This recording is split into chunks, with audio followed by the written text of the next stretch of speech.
Everyone's waiting on the new channel, like, bruh.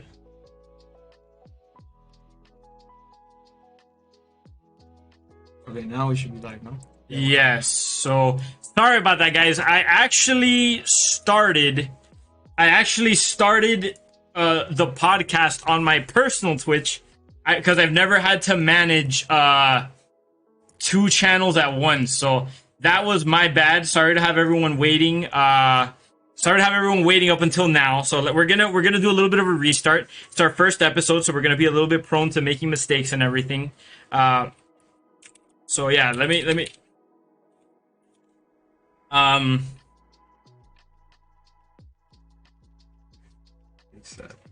hold on. Now we're live. We had started streaming on my personal channel by mistake. All right, so we're gonna redo the intro here. So again, hey there, welcome everyone to the official first episode of the Co-op Syndicate. I'm your co-host, Michael. This is your other co-host. My name's Jordan. I'm a big long-time gamer, and this has been my best buddy, so we're going to start talking about random things across the video game industry. For today, we have the games as a service as a topic, and we're going to talk about how it's affected the industry. Take it away, Michael. Exactly. So, hey there, Razone. Just so that you guys know, we're going to be, using this article right here to... As a reference, like a guide to kind of start us up and get us through the main points. Yeah, exactly. It'll be like a guide so that you guys can understand what the games as a service model is. So, just in the simplest words, as this article describes it, games as a service is a business model that allows game developers to monetize video games after release in the long run. It's achieved by the games being updated frequently with new experiences and offered to the players on a subscription basis or in the form of in-game purchases. So basically, that's what you tend to see now most days, is that whenever you get a game, they get updated over time with patches and stuff like that. They offer DLCs, expansions, that sort of thing. So that's what games as a service is. To kind of have in contrast, you could consider how back in the day, let's say for an old video game like Legend of Zelda Ocarina of Time, if they wanted to make a patch, they had to re-release a whole nother cartridge, and all the old ones didn't get updated. So the only updates they would get is afterwards. And then you kind of see examples of this in like loot boxes, season passes, DLC, like different maps and all that. So that's basically what games as a service is. And today we're just going to basically be talking about, what are the effects it's had on the gaming industry. And then me and Jordan are going to be sharing our opinions with you as to whether we think it's actually a good thing or a bad thing. So, Jordan, why don't you give us, your thoughts on it? I don't know how you would like to begin with this. To start off, it's like, I'm going to start off, I guess, with my own opinion so we can start getting into, the more debating part of the conversation. Basically, I find, that game service is actually like a beneficial thing universally. Like, it allows developers to fix a lot of the problems that they normally would have with release. And it also means that, when we like a certain game, we get more of that game. So, if you like your Fortnite, well, you're going to get more of your Fortnite. If you like Assassin's Creed, well, you're going to get more of your Assassin's Creed. And that's really what we want to focus on here. It's like how much more beneficial it is for the player in that regard. I know that it is a monetized, system to provide us, with more ways for us to spend money on the games, but at the same time, you also have to consider, it's how the developers make the money, and it's up to them to give us, good quality content that's worth the price that we're paying, and that comes in with the differences between buying a map pack in Call of Duty versus a full-on expansion in Destiny, or buying a full-on World of Warcraft expansion and paying a monthly subscription. There's different ways we can go about it, because there's a lot of different games that follow the same model. But overall, it obviously provides a better opportunity for players to play the games they like, and also for them to, for the developers to provide a better system for them to upgrade and develop the games as they go along. Yeah, I totally agree with that. So, personally, just so you guys understand where I'm kind of coming from, like, me and Jordan tend to have pretty moderate views on things, I believe. Like, we tend to see the good and bad things, or the good and bad in a lot of things. But I'm of the opinion that games as a service is generally kind of a bad thing, or it's leaning more towards being abused rather than being something that's positive.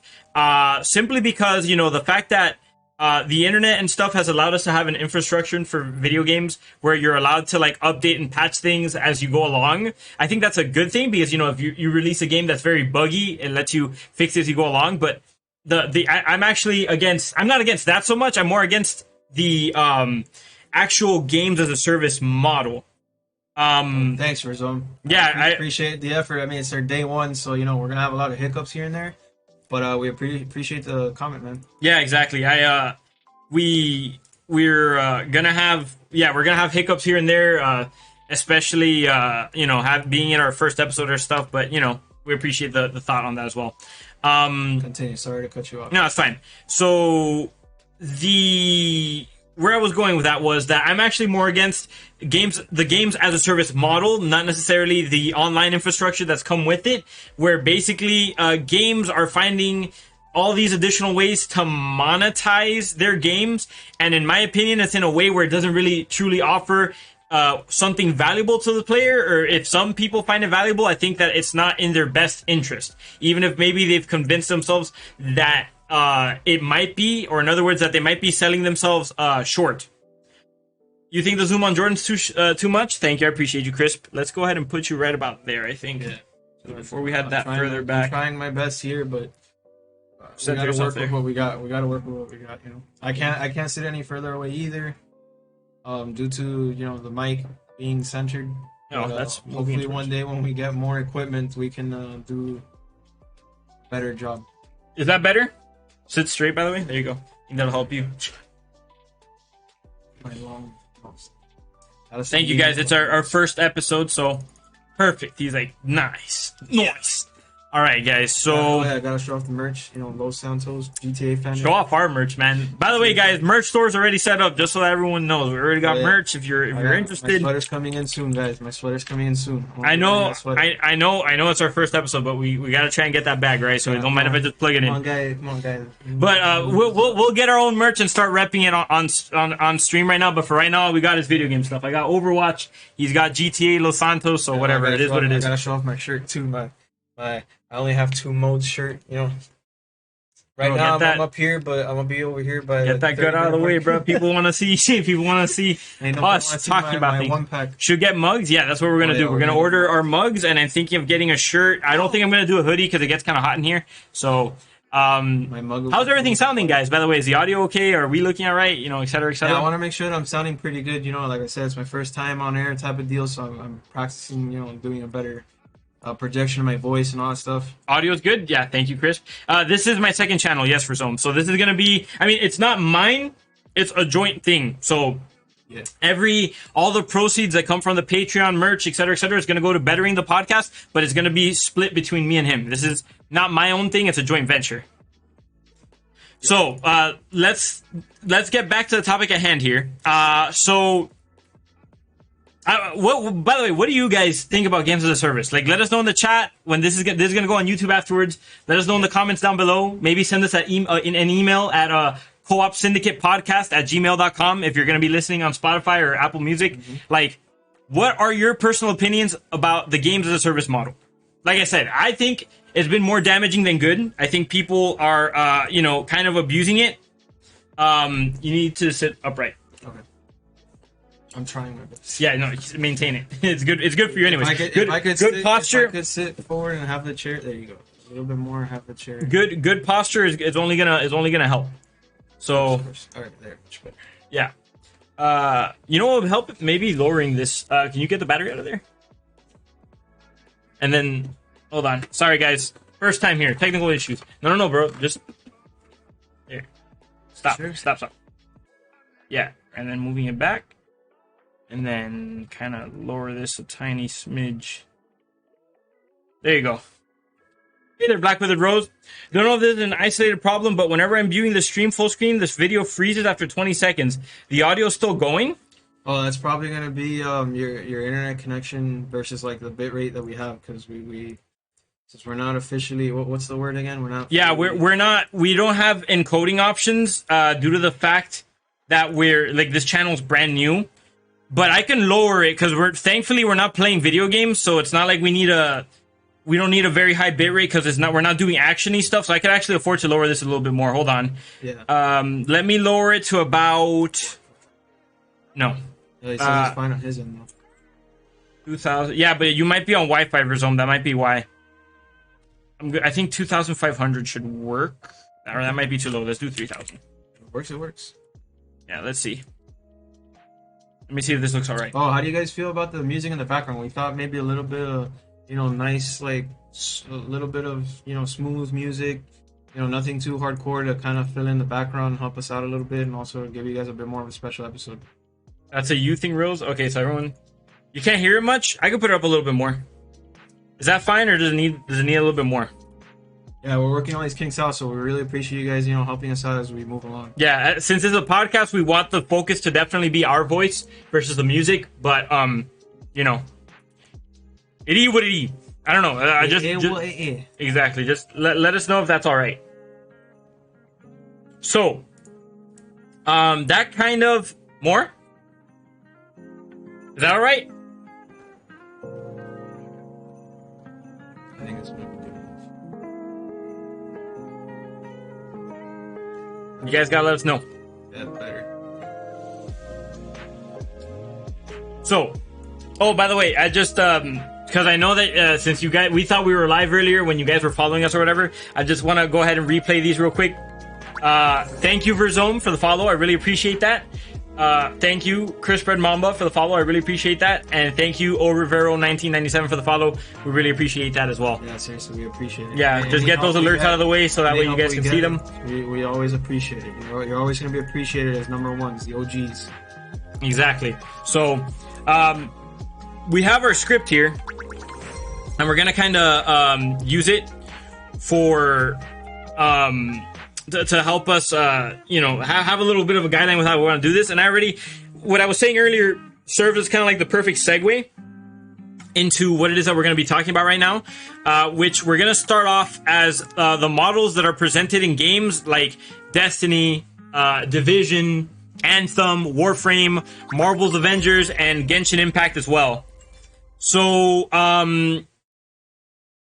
I want Jordan to go ahead and take the reins on this one here because I think he's a little bit more of a seasoned player with games as a service. I'm going to be honest, I tend to not play as many of them because I think they're kind of bad, to be honest, but again, difference of opinions.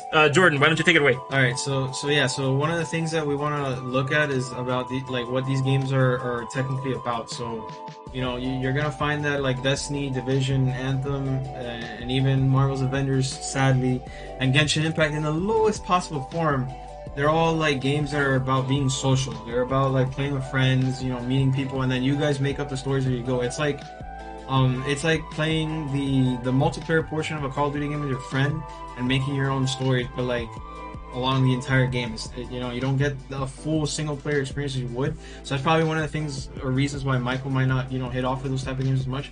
But going off on the games as a service thing, which is what we're talking about, the model, it came from a corporate version of trying to monetize the streaming of content to make it not only easier to make but also to make it cheaper, while consistently trying to get players to make more and more purchases within the game world.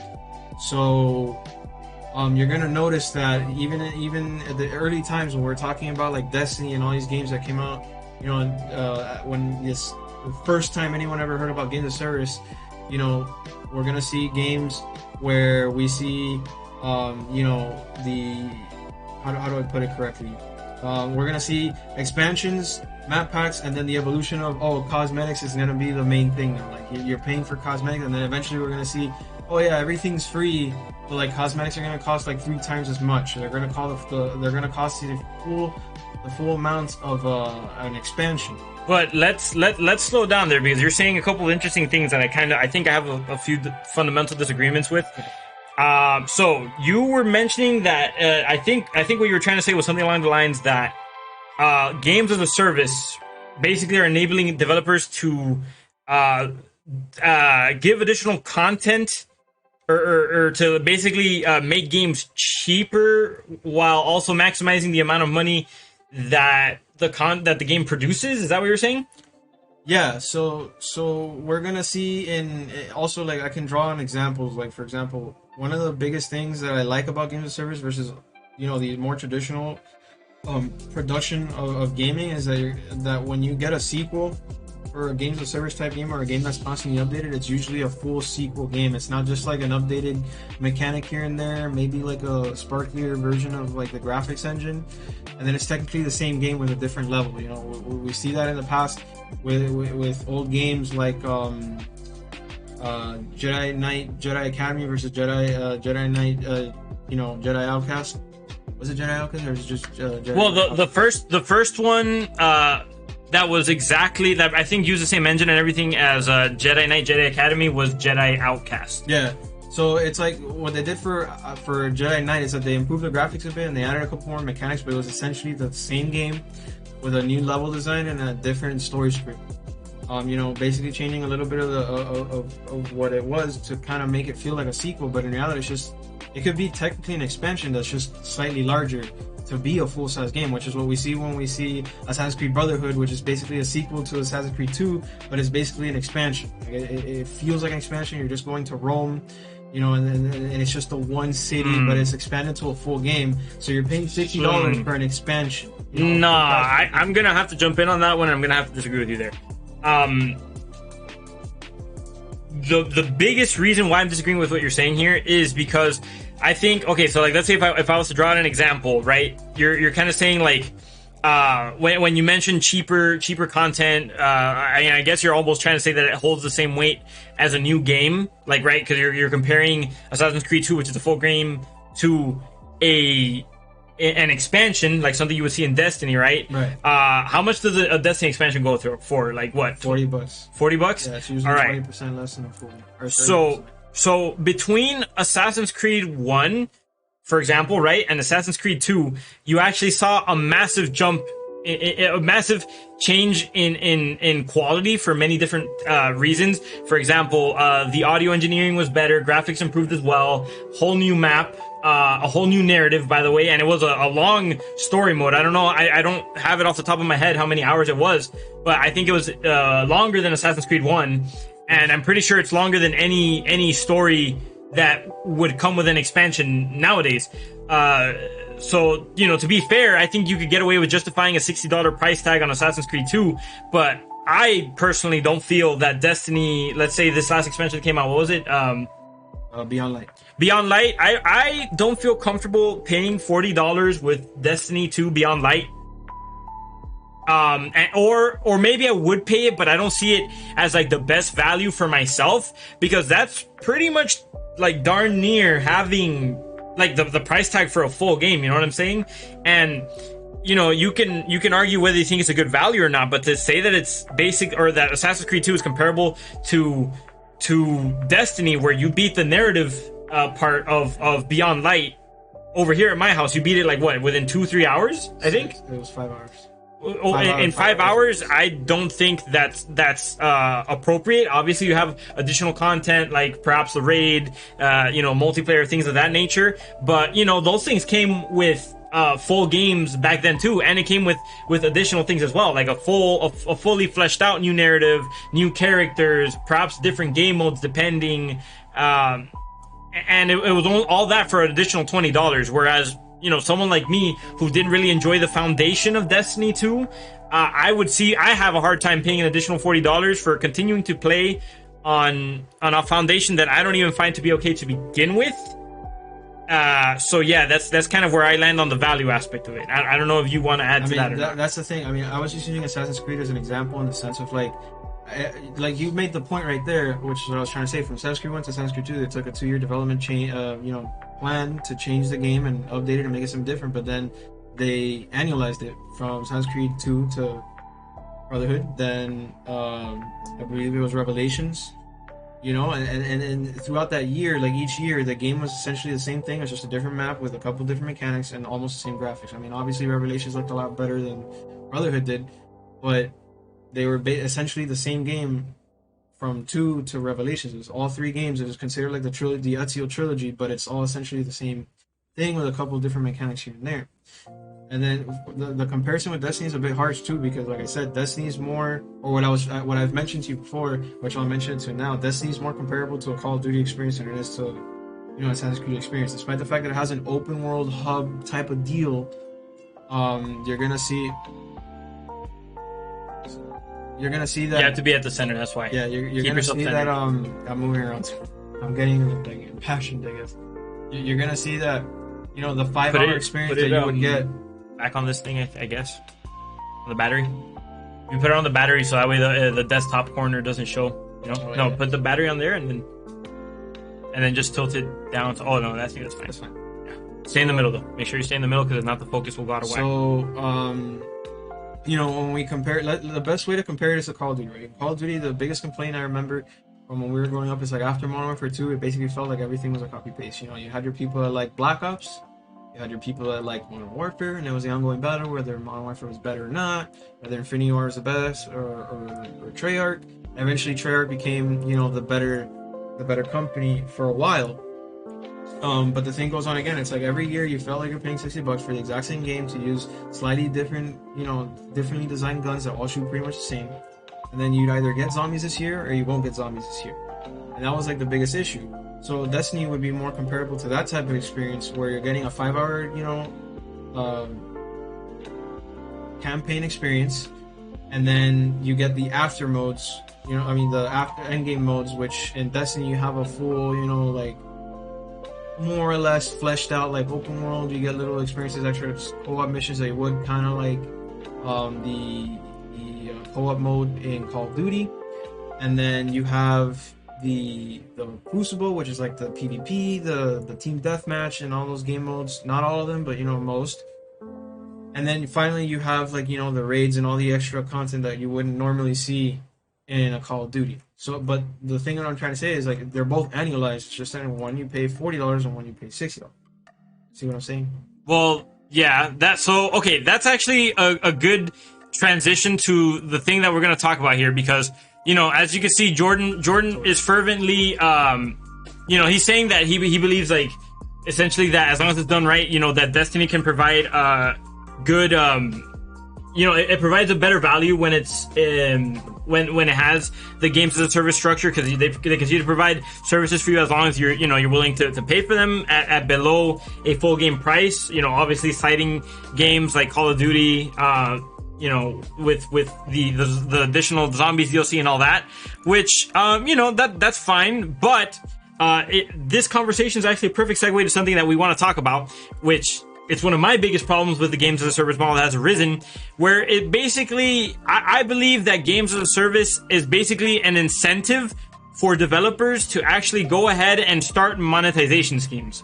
So what do I mean by monetization schemes? I mean things like loot boxes, vanity stores, battle passes, gacha systems.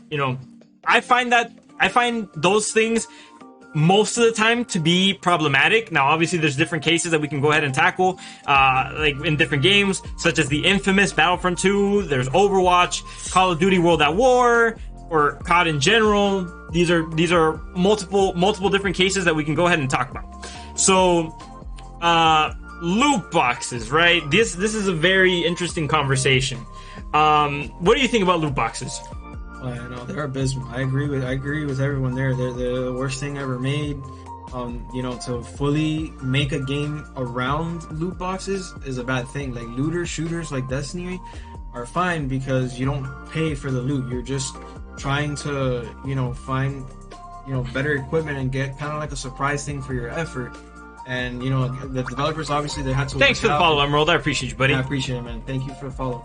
So, we're gonna see situations where, like in the early days, you had Destiny where you do like an extremely difficult content, and you're like, man, I just wasted like an hour of my life, and I got like a green piece of gun. That was the beginning of everything. But then they realized, they have to respect the player's time, the same way that they would in Call of Duty. If you play a lot of multiplayer, you unlock guns and unlock attachments. So that's where the loot thing came from. But loot boxes in general, hold on, I'm gonna get to it now.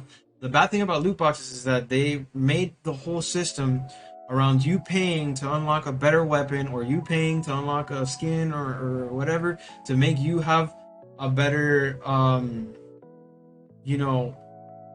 a better advantage while playing against other players. And I think that's where the problem came from. I don't know if you want to add into this with Battlefront, because I know you went through the whole thing, you studied it, you saw how Battlefront, went to its lowest low points and how they had to change the whole game like 2 weeks. Well, that's true too. So you said a couple of things that I want to address later, but since we're on the topic of loot boxes, I know Destiny wasn't really an abuser of loot boxes, but we'll go ahead and leave that now. He's a big Destiny player. I'm not. I had big hopes for it because I love Bungie Halo. Like that was my jam when I was growing up. So I loved Bungie back then. I think with Destiny they kind of let the drop ball, if I'm speaking frankly. But he enjoys it. So we'll probably end up talking about Destiny a little bit more afterwards. But for right now, loot boxes. So yeah, what you said, Battlefront 2, actually very, very true.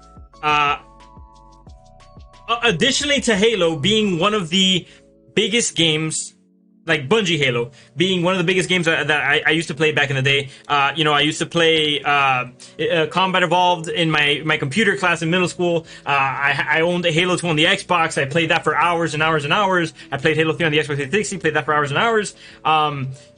Another game that I used to love playing, very much so, on the PlayStation 2 was Star Wars Battlefront. I had the original Star Wars Battlefront pretty much as soon as it released. Spent an ungodly amount of hours in that game. Doing... We all did. Yeah, exactly. I did the campaign mode, Galactic Conquest. And I didn't have online, because I was too poor growing up for that sort of thing. But I did instead play... I just played a lot of the times the instant action, which, as a little kid who loved Star Wars, I would just fantasize about being in the battles and, being a clone trooper, being a droid, being a stormtrooper, being a rebel, and it was just endless hours of fun. And then Star Wars Battlefront 2 pretty much improved upon everything that was in Star Wars Battlefront 1. They added the space battles. There was the heroes versus villains mode of back then. Just so much content. And there was, the first story, it wasn't really that much of a story. I think it was just like, did it even have cutscenes? I might have had cutscenes, I think. Or voiceovers or something, right? Yeah, it had voiceovers and it had like in-game cutscenes to kind of show like the combat areas or like the objectives. Exactly. But it wasn't like something... Battlefront 2, however, even though it did have in-game cutscenes, I think basically it also did in-game cutscenes and a voiceover. It basically had a clone trooper from the 501st Legion doing a voiceover, just kind of narrating what's going on at the point in that certain point of Star Wars. Right. Basically, just following all the different movies throughout the timeline, but just from the point of view of a clone trooper that served in the 501st. It was effective. It was an effective storytelling, and it was something that would satisfy, I would say, most Star Wars fans of even nowadays. Obviously the games haven't aged the best now. This is a game that's 15 years, 20 years old at this point or something. It's like 15, 16, 17 years old, whatever. And fair amount of time. But it was amazingly solid, I'd say, for the age, for its time. Now, games as a service completely bastardized to me what is Star Wars Battlefront, or at least with the specific example of... Yeah, Splash. So you actually raised a pretty good point, which we'll actually get to a little bit later. I mean, right now we're going to talk about Battlefront, but that's actually a point that I was going to talk about as well, which we'll get to with Genshin Impact versus like the other looter shooters, because you have a point. It's like you take too long and then it gets boring, but if it's too fast, like I'm going to argue with you here and I don't mean to argue with you, but it's just the truth. Well, we can go ahead and have a section specifically where for the future reference.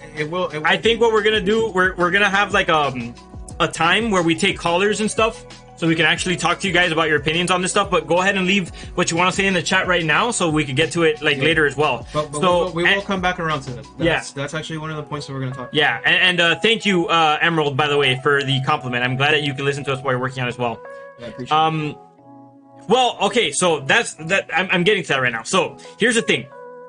So with Battlefront 1 I was extremely hyped for Battlefront 1 when it first came out back in 2014, 2015, because I was a big fanboy of the original series, and I was greatly looking forward to DICE's take on what Battlefront would be, because I was like, just from the trailers I saw, I was like, this is gonna be the most beautiful this game ever is, and they could only improve upon what's already there. Even if they don't give us what they gave us in Battlefront 2, the original Battlefront 2 for PlayStation and Xbox and stuff, and they give us what was just available in Battlefront 1, but with these graphics. Oh my god, amazing, you know? But what you got was just, it was basically a blatant attempt to just take your money, you know? And I know that a lot of people, especially some of my followers on my Twitch, at twitch.tv/Michael C. Moore, they enjoy Battlefront because that's how a lot of people found me, was playing Battlefront 2. And they also enjoyed the first DICE Battlefront. But to me, it feels kind of disrespectful when they don't give you any sort of campaign playthrough at all. And, you know, they did all these weird things that, like, you know, you have to, like, buy extra characters and you don't even have legitimate vehicles in the maps anymore. You have to kind of, like, find tokens, and that's how you get in vehicles and all that. Like, why would you ever make that decision? That doesn't feel right. Yeah, and it sucked too because they're from Battlefield, so they've been doing this for years of like putting actual vehicles in the game, and I guess they were trying to, you know, find a way to monetize it while at the same time making it fair so that everyone can have a fair shot. I mean, I know in Battlefield you have like 10 people waiting to spawn in on the chopper or whatever, tapping the A button, and it always ruins the fun for the players that don't, you know, do that stuff. Yeah, but let's kind of like what's called scalpers, you know. Yeah, that's true, but let's rein it in because we're talking about loot boxes in the segment. So, you know, the point I'm trying to get to there is that I think that had a point. Trust me, I know that we're on loot boxes right now, but the point I'm trying to get across right now is that basically Battlefront, the first DICE Battlefront, to me felt like they were trying to put in a minimum amount of effort into this product while making sure they kept in mind, hey, by the way, you know, let's take out like legit vehicles, just put tokens and stuff. But you know what we're not going to miss out on? Charging people for additional characters. So for a PlayStation 2 game, they gave us Mace Windu, Yoda, Ki-Adi-Mundi, Anakin, Obi-Wan, all those characters. No problem. And of course, there was no DLC back then. So, you know, obviously we could have had more characters, but they at least gave us a decent cast. Now all of a sudden, we're basically cut down, I think, to it was just 4 or 5 heroes and villains, and then they're gonna get released afterwards, but you have to pay for them. And on top of that, it took out everything else that made the first game good to begin with. That's where loot boxes come into the situation, because then the loot box trend takes off, right? Right. And Battlefront 2 initially, when it first came out, and this is where I'm going to get to your point, Splash Cannon, was the biggest offense to the senses I've ever experienced. All right? There is documented videos where people showed, you know, with the whole star card fiasco and the way they were tampering with experience to push people to buy their loot boxes. I think it was something like, at a certain point, to level up just once, you would need to play for like a week nonstop. And I think that was not like, I'm talking about like 24 hours a day for a week nonstop. Like, you're not sleeping, you're not going to the restroom to even pee or whatever. Yeah. Like that bad. And so, yes, it's true what you say now, Splash Cannon, is that it's not as bad because they fixed it. But here's the thing. They didn't fix it because, oh, we're good guy DICE and we care about our players. No, boy. They fixed it because literally it got the damage that was being done. And the fact that, you know, these games are also played by little kids and stuff, let alone adults and everything, are so predatory that the governments of the world were starting to come together to literally say, no, you're gonna stop this, or you're gonna get sued, and we're gonna take you're not gonna be allowed to make games anymore. We're gonna basically ban all your games and like not even allow them to be sold. Exactly. Yeah. Now, one thing I wanted to note real quick, Splash Man, just so you know, EA CEO says that all their games are games as a service. So I know you're saying that they dropped it, but all they did was they just stopped monetizing it so crazily.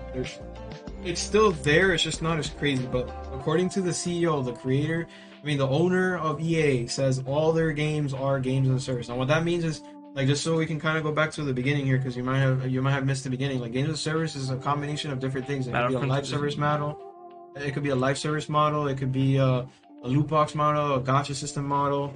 So you're gonna notice that, Battlefront 2, despite the fact that it was monetized at first, but there is a service. It got updated for various times. It got free community updates. They added levels to Oh, the here's the thing. He wasn't. So okay, Yeah. you weren't here. Okay, this is why I'm saying we have to limit. Like we should still have interaction, but we have to limit how much we do it because people who aren't here for the whole thing can kind of sidetrack it. So Yeah. the definition with games as a service that we're running with, we actually got from I'm it. trying to get into what we're talking about. Though. No, I know. He's talking about specifically. No, oh wait, hold on. He's talking about specifically Battlefront 2. Like I know that there's no service, but there is a service. So- They're updating it. No, yeah, exactly. But again, this is why he doesn't know. We're using what we're using to define games as a service is basically this article, which games as a service.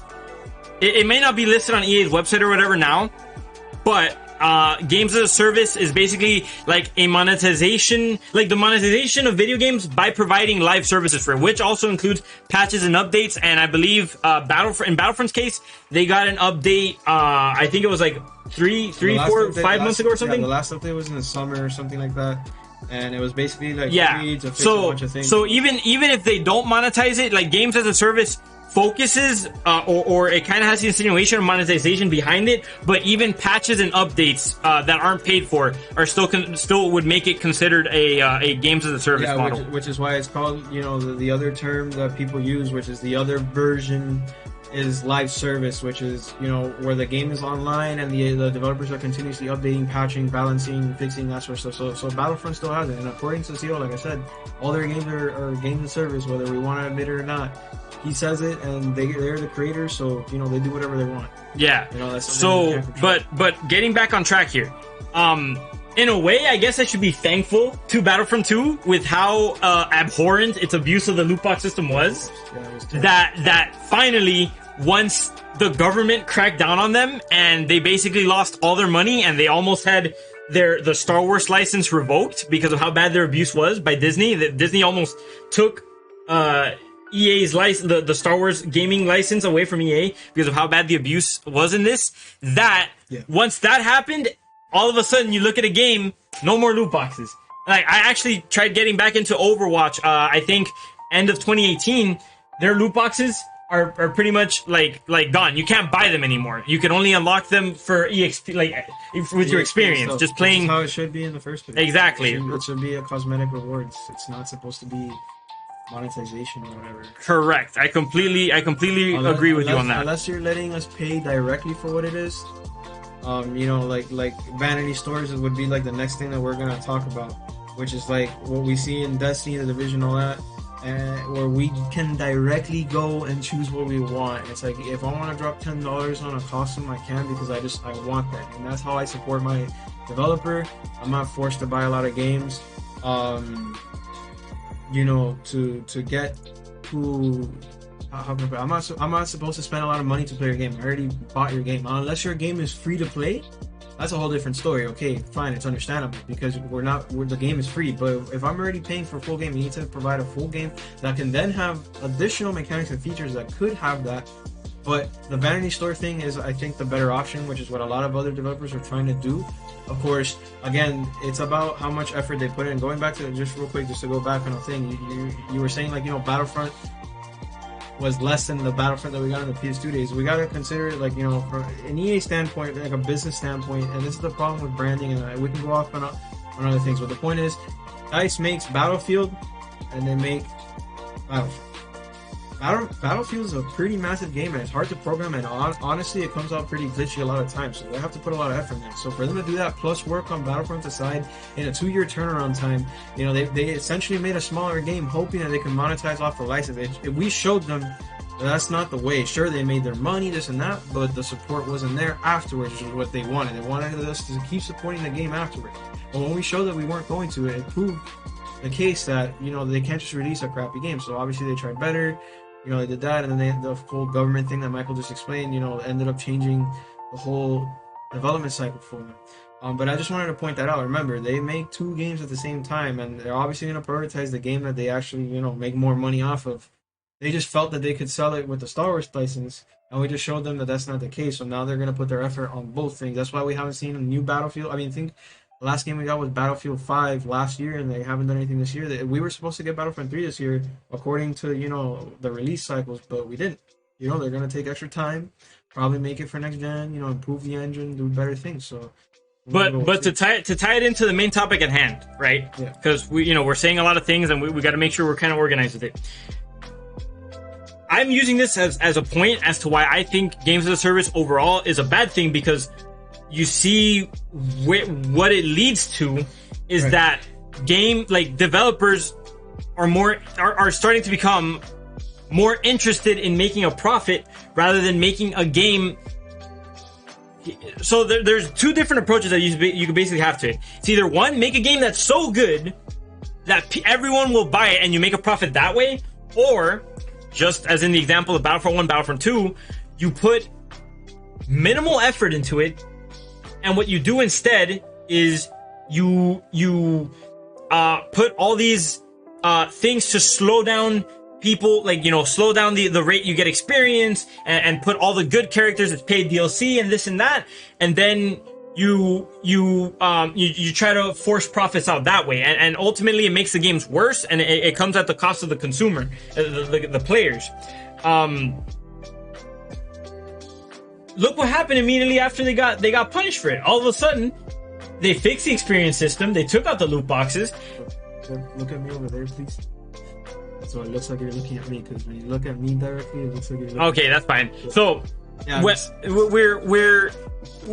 have all these additional sorry, you made me lose my track of thought there, man. So no, that's fine. That's fine. Hold on, I got you. So they do all these things that basically end up hurting the consumer to try to line their pockets for no reason. And look what happens immediately once they get punished for doing that is, oh, now in Battlefront 2, the experience system works.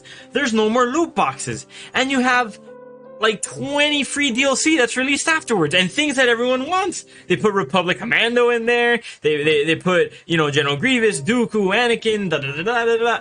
If you guys would have done this to begin with, you could have monetized some of the DLC, and you would have had everyone go crazy for the game to begin with. Right. Now, I love Battlefront 2 as it is now, but you guys really had to get slapped around that hard for you to make your product as it should have been to begin with, like really? And then what happens after Battlefront 2? They released what's the name of this game? The one where it's kind of like Demon Souls but Star Wars. It's kind of like the revival of the Jedi Knight series. Oh yeah. Jedi Fallen Order. Yeah, so Jedi Fallen Order. It is a continuation, or like it's like a remake sort of. Exactly. The same thing. So we get Jedi Fallen Order. Yeah. No DLC, no multiplayer BS, none of that. You guys really, you guys have to get slapped on the bum for you guys to do that? And that's what I'm trying to say, is that games as a service ultimately it enables this sort of BS. Yes. Where, yeah, there's a few good things here and there, but ultimately I think it's being used to do more bad than good. Right. So yeah, vanity stores. But before we continue on vanity stores, which I'll bring it up now, you should probably look up real quick, like Destiny Eververse store, for example. So Verzone, I just wanted to ask you real quick. This isn't like just to put you on blast or anything, but this is like for me to learn and obviously to help you out and give you answers. Like, what game are you playing that makes you pay $44 just to level up per day? Because I mean, that's actually quite interesting, and I want to know what game it is. Because the games I play, I mean, you could technically pay, but you don't really get anywhere when you do. So I just want to make sure that we're on the same page here. You might have a different game than I play. I don't know. So go ahead and share that if you feel, if you want to. And to Splash Can again, like I said, yeah, we're gonna talk in it too, like on the leveling and the whole thing, because there's a dynamic I want to talk about when it comes to when I want to put up the point of the journey to get to max level, and then just making you level up for the sake of forcing you to pay. There's two different things. Just a random picture and images. Images. Yeah. Which one?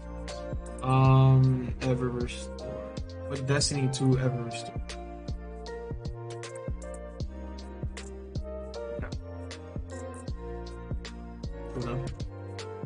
This? I'll go. Right here. All right, so let me pull this up for you guys to see.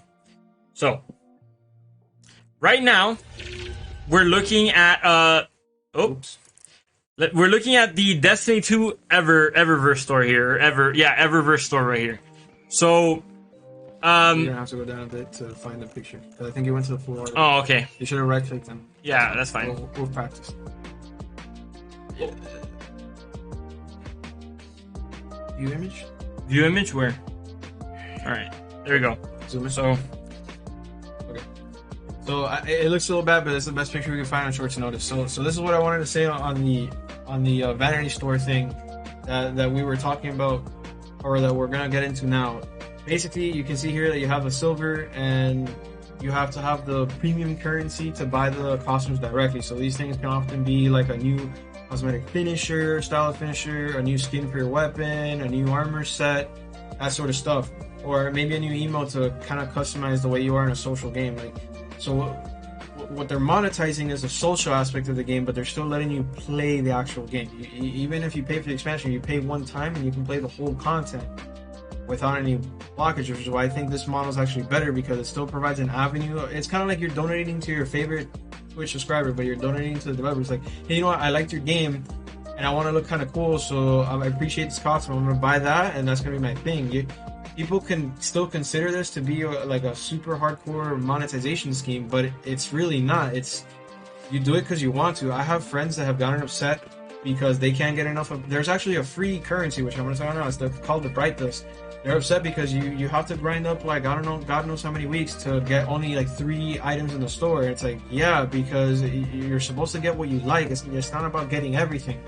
It's about getting what you like, and for you to also, you know, pay the developer a little bit more for their ongoing service. Remember, these games have servers, they have teams to make sure the game doesn't break so you can keep playing it. They have to, you know, they improve the graphics all the time, because if they don't improve the game, it's going to look like some cookie cutter 2002 game, which we also don't want. We want our games to look beautiful too. So you got that, then you have the programming, the patching, and then the content creation on the side. So you have all these different teams working on it. That's a lot of money to pay employees, on top of the fact, you know, the electricity bills and all these things. So the way that they do it this way is you kind of donate to them how you want. yeah, that I think that's actually a valuable thing that Jordan's saying right there, and I personally don't have a problem with that too much. On the forefront, because all that's simply doing is that you're supporting the games that you like for additional content, which this isn't like a pay to win type of thing, which is I think is what we were saying was the main problem with how Battlefront 2 originally shipped out, was that it seems very reflective of a pay to win environment, because you would have to either pay for these loot boxes or grind an insane amount for star cards that would give you insane advantages. And that creates a pay-to-win environment. Now, for the listeners, because remember, we're going to be putting this on YouTube where you can watch, but for the listeners on our podcast platforms, why don't you go ahead and tell us a little bit about what we're seeing here? Because I'm seeing, I see you could buy packages. I see you could buy, obviously, emotes is a more cosmetic thing where you're doing a dance or something expressive with your character. What's a weapon ornament? What's that currency there? 700 what? 700 silver, right, is that? So, by the way, Verzone, thank you. Yeah, it was kind of my idea to put the music in the background. I felt it would kind of be like our thing for the podcast, you know, to kind of give people a little bit more of a mood. So I appreciate you liking the music, because that was my idea, and I feel good about it now. but yeah, so it's, again, you see that currency right there, that's the silver, that's the premium currency. So not everything can be directly bought, you know, with the Bright Dust, which is like the free currency. That's on our rotation weekly thing, where, you know, it changes the rewards you can get, and it's limited to what you can get per week. But like I said, it's your way to kind of give back to the developers for the game they gave you. Like, the weapon ornaments don't affect you. They don't make your weapon more powerful. They just change the design of your weapon. The armor ornaments, before they used to be armor, and people used to think about, oh man, this is just pay to win now. But it's not anymore, because it's just now an ornament. It's just a little thing you go into your armor and you customize how it looks. So it doesn't directly affect the game as much anymore as it did before, and it's literally just for pure customization. So, you know, with the Vanity Store, I think it's the best way to do it. And also, I like the way that, you know, Bungie has it, where like they don't fully like abuse the players with it. They're not like fully advertising it in your face. When you come into the game, you don't see it firsthand. It doesn't tell you have to pay to play. You just get in and play, and then you have a store in your menu. Well, you don't have to go there ever. There's no icon telling you to go there. There's no quest telling you to go buy from the Eververse. There's no, I need to do this, I need to buy from here to beat the game.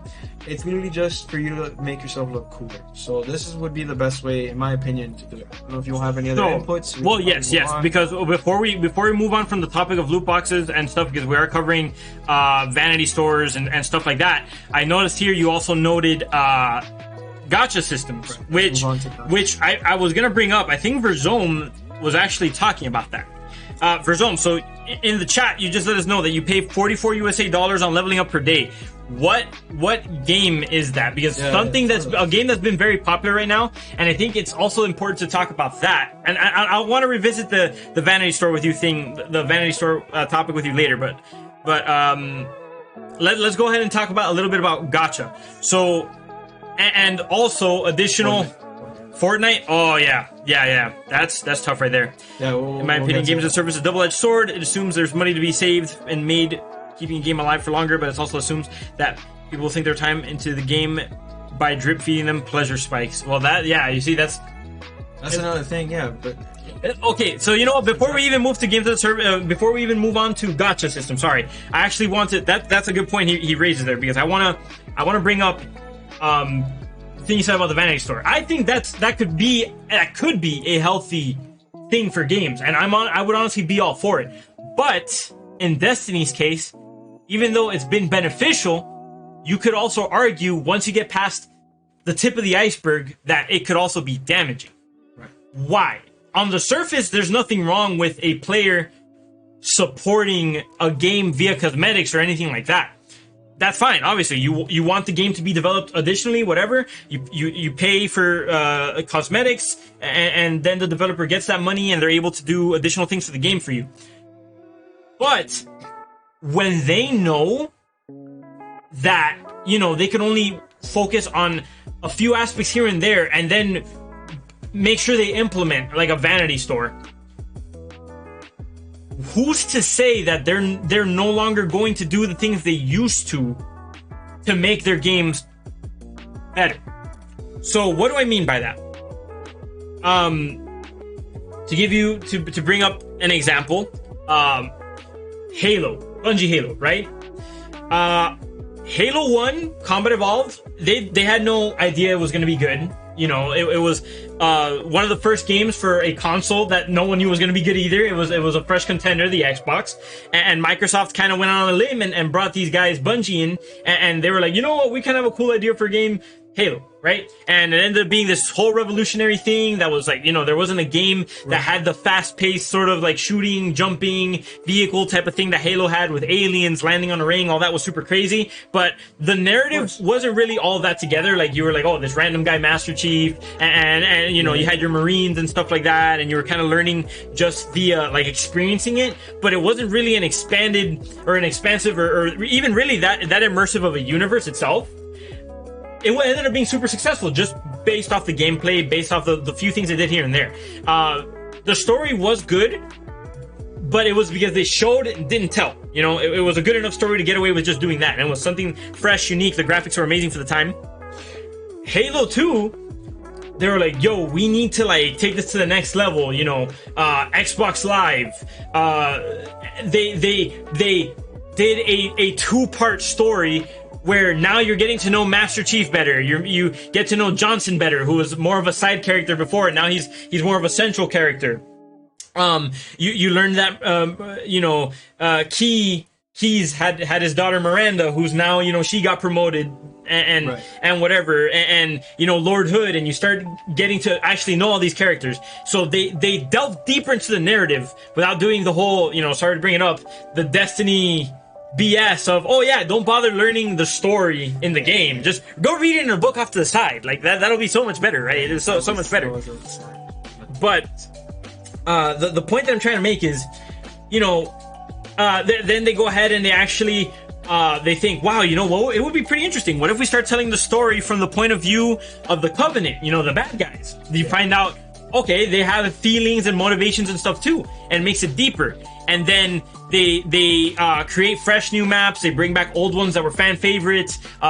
They make different game modes that are amazing. Same thing for Halo 3. All of a sudden in Halo 3 you get Forge, and you have the new competitive systems that were already added in Halo 2. The what's it called, the competitive playlist or whatever. Rank things. The ranked playlist, exactly. And you get new weapons, and you get all this stuff.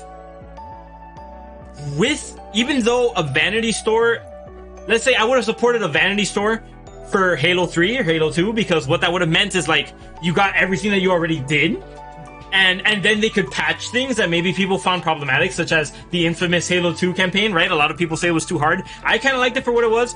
Jordan here disagrees. We might have a future episode talking about game difficulty to come up. Coming soon. Yeah, coming soon, but we got to figure out the worst. We're trying to do something special with that one. So. Exactly, but to get back to the topic, all this simply would have meant is more Halo 2, more Halo 3, which already did amazing things, and hopefully they wouldn't have gotten the incentivized. But you have the same company that made these games all of a sudden. Now they have the ability to further monetize, which, old DLC might have been fine, like adding maps and stuff, and, whatever. That was standard. It started to become standard practice. But now you have a game like Destiny with a vanity store.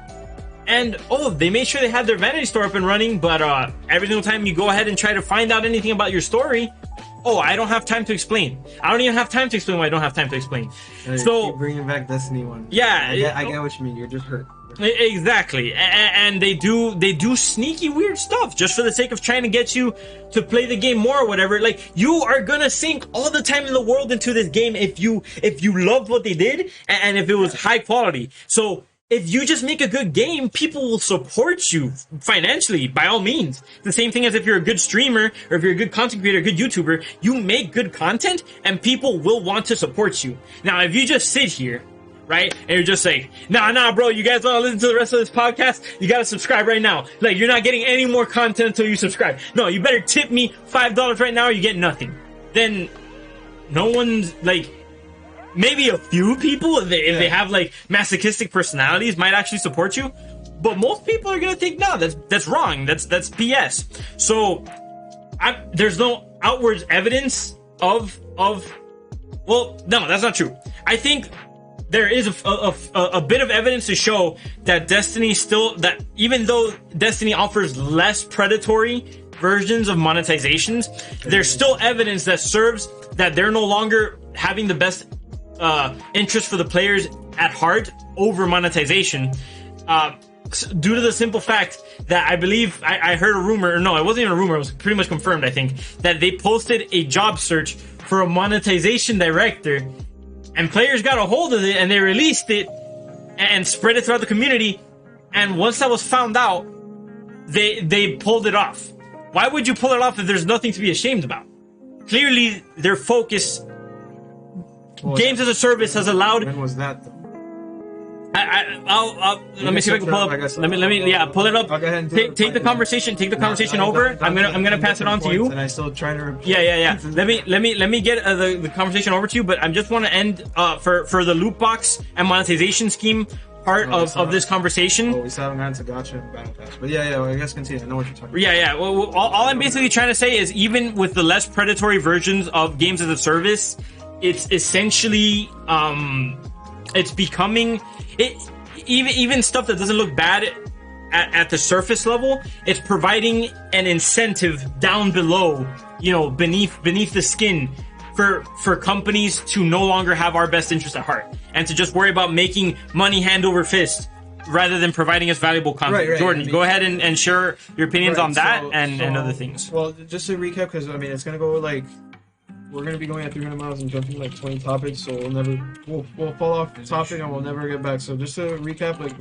results, I know it's kind of harsh what I'm about to say, but the fact that you're spending 44 is due to the fact that the game's free to play. You don't have to pay to play Fortnite. You can endlessly play it. The only thing you're paying for is to get the battle pass faster, so you can get more. You can go through the battle pass faster, so you can get more costumes. So, but again, you have to think of it yourself. Do you want that costume for real? Is that the kind of gun you really want to have, or gun skin? Because you can just play the game and have fun, and you don't have to pay much, other than for how you want to customize your character. This is like the kind of thing what I'm saying again. You have to really think about what you want and what the game forces you to use. The game does not necessarily force you to get a costume. At least as far as I know. I haven't really played Fortnite. I know Michael has, so he knows a bit more about it than I do. But what I'm trying to say is, with the costume thing, you kind of just pay for whatever you want. And again, if you're paying $44 to play Fortnite, maybe you should consider playing a different game. I know Fortnite may be a fun game to you, but man, consider something else that might be fun too, and that you don't have to pay that much. Call of Duty, you buy it once, and then the rest of it's pretty much free now. You don't even have to buy the map packs anymore. You can play forever, and then the only thing you can buy is the mechas. Which, by the way, they have the battle passes, which we'll get to towards the end of this part of the conversation. But I'm just saying, like, maybe consider playing a different game. And then, for Splash Cannon, like, yeah, you're talking about pleasure spikes, but that's the thing. They have to make good content for you to, actually pay. The way that Mike was saying, that you need, something worth coming back for. If for you, it's just a gun. Oh, that's for you. If for me, I need a story, just like Michael. I need a story that gets me from point A to point B, explains to me what's going on, gives me something of worth, and then I go through the levels. That's always going to be that way. Oh, I actually have an interesting point that I want to respond to Splash Cannon with, but let's look at this. I couldn't find the article about the whole scandal fiasco, the people getting upset about it, but I actually have the LinkedIn profile. Don't send, by the way, whenever we cover a specific person on the podcast, whether we're shedding something positive or negative about them, don't try to flame them or whatever. Don't ever try to reach out to them or say something bad or whatever. It's not their fault. They're just trying to make, they're trying to make a living, right? So yeah, don't ever. It's what they're forced to do. Exactly. Don't ever go out and hate on someone just because we're covering them on the podcast. Or for that fact, don't reach out to them even if it's something positive. Respect people's privacy. But so let me close this here.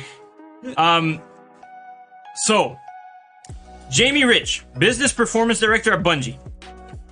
Literally, it says here, if you read the about, right? It's saying that he's responsible for a core part of Destiny franchise, Destiny 2, and post-purchase revenue stream at Bungie. Meaning they actually have an executive specifically dedicated to managing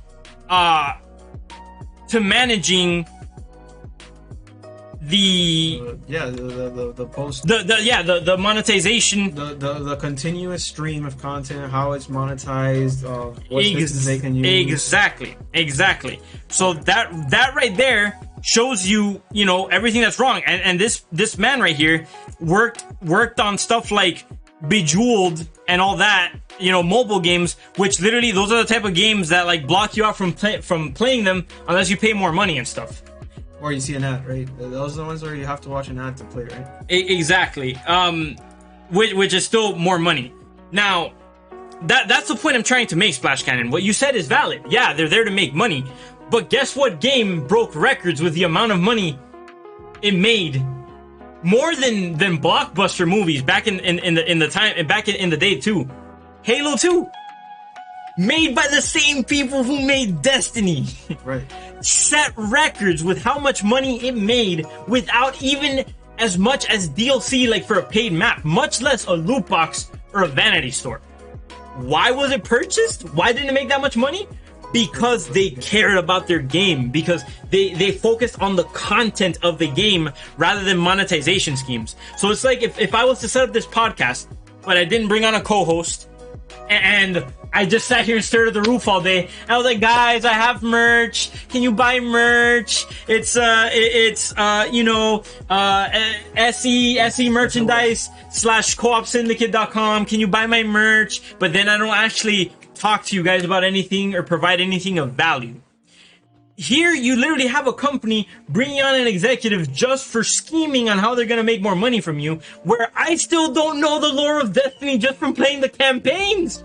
Like, give me, like, they're fixing some of these things now with Beyond Light. They actually put, like, I mean, they've been putting cutscenes and stuff for a while. They've put a lot. Beyond Light was a return to form. They really... I'm starting to see the OG Bungie that actually, built an experience for the players. Exactly. With this expansion, but that's another thing I want to say again. Remember how we started the conversation. Games as Service was created by top corporate individuals who just wanted to make more money. Bungie, and I've explained the story. You can actually see the Act Man on YouTube. He talks about this with Marty O'Donnell, the lead, sound designer for the original Halo games and the first Destiny. They talk about how Activision came up to them was basically like, we're gonna give you a lot of money, but we expect a lot of money in return. So you have to make your game in this way, blah blah blah. And they started cutting out pieces of the game. They lost track of what they were going for. And I want to also point out, every big thing that ever happened in gaming always started off with a bad game. It's just how it is. MMO started off with bad systems at first. You know, shooter started off with bad mechanics at first. RPG started off with broken, super hard, like, difficulty games. You know, these things they evolved over time, and I think Game of Service is just a result of that too. It's the first of its kind. It was started by corporate individuals. It was taken the wrong way, and now, you know, I see now that Bungie, having left Activision, they've started changing the direction of the game. They're putting in more story. They're trying to give us more of what we love about the game and a little bit less of the story stuff. I mean, not story stuff, like store stuff, like making us pay more and buy more and stuff.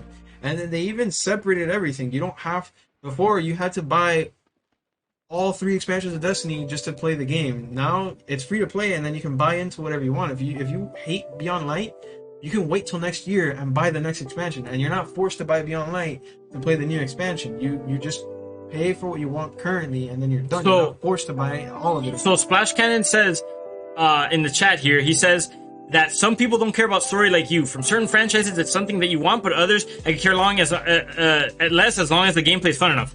Okay, fair point. Let's go ahead and say that.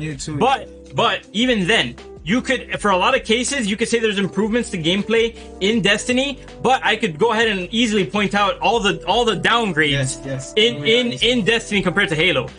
Okay, Destiny's maps look great and everything. Perfect. Halo's looked just as equally beautiful, or you could argue more, depending. Obviously, you know, the graphics improve in Destiny because it's a newer game, but you can't interact with the environment at all. In Halo, everything was interactable. You could blow up objects, you could move them side to side. There were vehicles available you could get in. And Destiny, you just have a Sparrow, and the Sparrow doesn't do much besides you could do like a couple of tricks on it or whatever. Now we're cutting into territory about how good of a game Destiny is. Well, I mean, let's stick to the. But we'll get back to it. But I want to interact with the chat because this actually does tie into the topic. I'm saying a little bit of what you're seeing in the game. It's just not as fully fleshed out as Halo. But that's what I'm saying. So games as a service, this is a direct. I think, in my opinion, that, you know, whenever you have a sequel, right? I'm gonna quote the Ackman here, just because, you know, I'm a big fan of his videos. I'm gonna quote the Ackman. Whenever you get a sequel to a franchise or something that's in a similar context of a certain franchise, and you make something new, expanding upon it, that's exactly it. You need to expand upon it. Why is it that in a game from the early 2000s, when you fight an AI, they feel intelligent, they sidestep, they know when you're there, they talk about you, they're saying, oh, you know, the demon is here, referring to Master Chief, right? If you stick a sticky grenade on them, a plasma grenade, they react like freaking out because they know that they're about to die. There's more AI interactivity. There's vehicles you could get into in the game. There's more diverse things happening in the game itself. Whereas when you're playing in Destiny, because of the fact that, you know, there's more focused on loot, which thankfully isn't monetized in Destiny, so that's a fair point to them. Obviously, we're talking about specifically monetization or games as a service, but, you know, the fact that they've created a platform where they're more worried about emotes, skins, loot, the multiplayer, things like the raid and stuff, the gameplay suffers too, not just the narrative. The AI feels extremely less advanced than it did in Halo. Like, literally, whenever you're given a task in Destiny, most of the time it's just, oh, sit here and kill 5 waves of enemies. Right. That's boring. What happened to having my Marines next to me, my other elites next to me, my aliens, my grunts, interacting with them if I shot them, fighting the enemy and they tell me things, or diverse bosses. Half the time when I'm playing Destiny, I feel like I'm just fighting a giant ball that shoots lasers. Boring. Catch and result. Yeah. And that's also something too. Like, I know you're saying that not everyone cares about stories. Some people just care about gameplay, and that's true. But I think lessons have been learned in these 10 years that we all have to keep looking out. And I'm gonna start, you know, maybe pissing off some people here, but Star Wars Episode 9 and its amazing storyline almost completely destroyed the franchise, and only by The Mandalorian, which is a completely fantastic series, which I have yet to watch. I'm gonna have the pleasure of watching it for the first time soon. Brought back story to the show or the Star Wars universe. Jedi Fallen Order brought story and all these amazing things, and then we start hearing good things again. Like, yeah, I get what you mean, that story isn't as important, that it needs to be constant, because it's true. Like, well, let me correct what you're saying, just real quick. Episodes 7, 8, and 9 had a narrative. 7, I thought it was a fine narrative, but what you're arguing is the quality of the narrative. Yeah, exactly. Like, subjectively, you felt that they didn't do a good job presenting it or writing it. which is an impactful thing. Now, obviously, a movie is different from a game, and the fact that in game you have to worry, you could worry about a narrative or just gameplay. What I'm arguing or discussing with Splash Cannon is that he's saying that, but people don't care about stories, or some people don't care about stories. What I'm reinforcing is that people should care because of these 10 years that we've seen that as they dropped, so did the quality of the games, and it's because True. they're not being passionate. Or they're not being allowed to be passionate about their development, so they're not taking interest in making the game worthwhile or playable. Yeah, that's a valid point. And a lot of things, you know, we can see in companies like BioWare, which make Anthem, right? They were making, you know, Baldur's Gate, Dungeons and Dragons type games. They eventually started having to be, you know, EA was like, hey, start making shooters, get us into the mainstream. So they made Mass Effect. It was still amazing. They found a way to bring it to their, you know, pursuit of development. And then all of a sudden Anthem came in, and it was an idea that was explored in different ways, and the creator was like fired, and then he quit, and then he came back, and he quit again, and he came back, and then he quit again like recently. And it's because the passion honestly doesn't feel like it's there anymore. And even if it's there for like a split minute, it's completely perverted by all the monetization, and you need to make sure the players are paying, you need to make sure it's RNG. Exactly. Rather than focusing on I get your point, and I totally agree. Yeah, maybe a lot of people, because a lot of the time I know a lot of people that buy Call of Duty, for example, and they just want to hop straight to the multiplayer. They don't care about the campaign. Fair enough, but at least Call of Duty has, for the most part, had the same thing at least over and over. And when they started dropping in sales, they'll make sure to put in improvements again. Like maybe they'll go 6 games where they don't really add anything or any improvements, but then their sales start dropping, and now all of a sudden they do something that's kind of like revolutionary, at least for Call of Duty's sake, right? Like something that's crazy for Call of Duty. But so talking about what you're saying, that not every game benefits from having a big game AI, and that, you know, they're meant to overpower you in numbers, that's fine. Okay, maybe AI can be easier or whatever, but why don't the Fallen?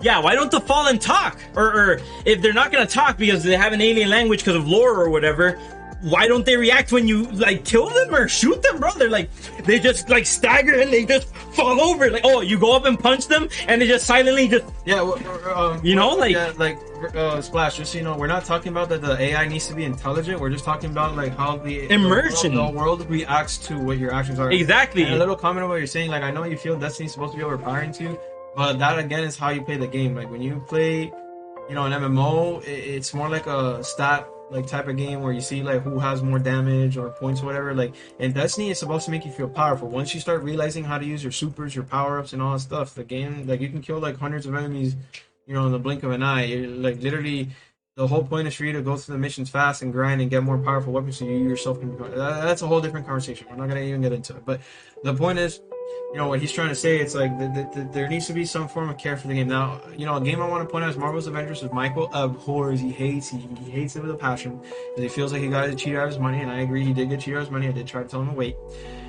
That's okay. So actually, but hold on real quick, just let me make my point. What I'm trying to say is basically, you know, Marvel's Avengers did one thing right, and that was to actually give us a complete, straightforward story to make us understand why the game is what the game is. Even though the story is a little already made and it's stretched across different side quests, that they force you to go through different side quests so that you have content to play, and stretching out the story, which is what Michael hates the most. If you actually do go through the story, there is something there that you can fall back on and say, okay, I understand why this world exists, I understand why I'm going into it, which is what Michael wants essentially. He just wants, you know, when you play Destiny, to understand why is the Fallen attacking. Well, I mean, I think they did a good job of Beyond Light. You know, they were saying, like, you know, Aramis, the big baddie of the new year, was like saying, oh, you know, the Fallen have been, like, you know, with no house, and the Traveler betrayed us, so we're gonna get back at them, and we're gonna use the darkness because we got it. So she's trying to create like a rebellious, you know, group, and regroup all the different factions of the Fallen, push them all together, make one giant faction to fight the light. But the problem is that they don't really convey that well from the beginning of the whole Destiny experience. Like, you don't really know that unless you know the lore and you've talked to somebody that reads it. Exactly. And to add on to Jordan's point, even though I get that there's players like you that might not care about a narrative, since you brought up the point earlier that companies are there to make money, all a proper narrative, all it does is, for those who do care, it just creates investments for those players in the series. I'm always a big fan of, add whatever you want, but don't ever force people to have to go through it, especially if it's something that's negative. So, you know, a future topic that we could talk about could be skill-based matchmaking. There's people for it, there's people against it, but the simple answer there is it's existed in past games already. You add a ranked playlist, so people who want skill-based matchmaking can always play skill-based matchmaking, and then people who just want random lobbies can go and play multiplayer. We're not going to elaborate any further on that because that's not what this podcast episode's about, but it's the same thing. In Destiny, make a great story, and then if you don't care about it, congratulations, you don't have to go play it, but I want to. And it's only going to sell more games. The problems with games as a service is that now developers are literally constantly just ignoring certain aspects that used to make video games very good just to deliberately make money elsewhere. So they're losing out on a market share, or they're losing out on certain buyers, on a certain part of the audience that would care about these things. So yeah, you know, whatever, vandals or whatever don't have to be overpowered or whatever, but it'd be great for there to be a semblance of the fact that they show that, you know, they know that you're there outside of shooting like 5 bullets and stepping to the side, shooting 5 bullets, stepping to the side. Say something, react, you know, have different animations thrown in there. Give us vehicles outside of just sparrows that suck, like actual vehicles that do something, maybe something that flies, you know. But I digress, because enough of Destiny. This isn't a Destiny podcast, it's a Games of the Service podcast. We can talk endlessly about the game, but we can do it as a future episode. An additional thing that we were talking that we're talking about is we never went to Gacha. Well, just Gacha, I don't even know, because at this point we've already been live for an hour and 16 minutes. Gacha. Keep going, bro. Okay, you're right. Okay, do you want to talk about Gacha? You want to elaborate? Because you're the one with more. Okay. I would never touch a Gacha game with a 10-foot pole. Gacha's like, it's where loot boxes derive from. It's a predatory system. Water. Where they try to water? monetize. I actually have my water bottle in your fridge. You can just bring it. Sure. I'll just full screen real quick so we can talk about this. All right, so gacha systems, you know, we're gonna talk about Genshin Impact and because we don't really play much of the other games. They're really genuinely bad games, and I mean they might have like a little bit of a fun thing to play, but what you really play those games for is the cosmetic, getting your character, the one that you like, which is where the joke or the meme of waifus and husbandos comes from. You know, husbandos being the male, waifus being the females. Anybody, if no one knew. But that's where the meme comes from. It's like you get the character that you want, that you like how they look, you like their fighting style, and then you level them up and make them better. And then the way that they get you is that they put it in a banner and they tell you got some rolls here, you have a certain percentage to get it, and then, you know, every so often you might get one or you might not. It's all RNG and you have to continuously pay to roll for it. So that system is kind of similar to the loot box, but it's also kind of pay to win because you're not just doing it for cosmetics anymore. You're doing it legitimately for progress in the game, as well as getting the best weapons, best characters, or any other type of thing that they add to the gacha system.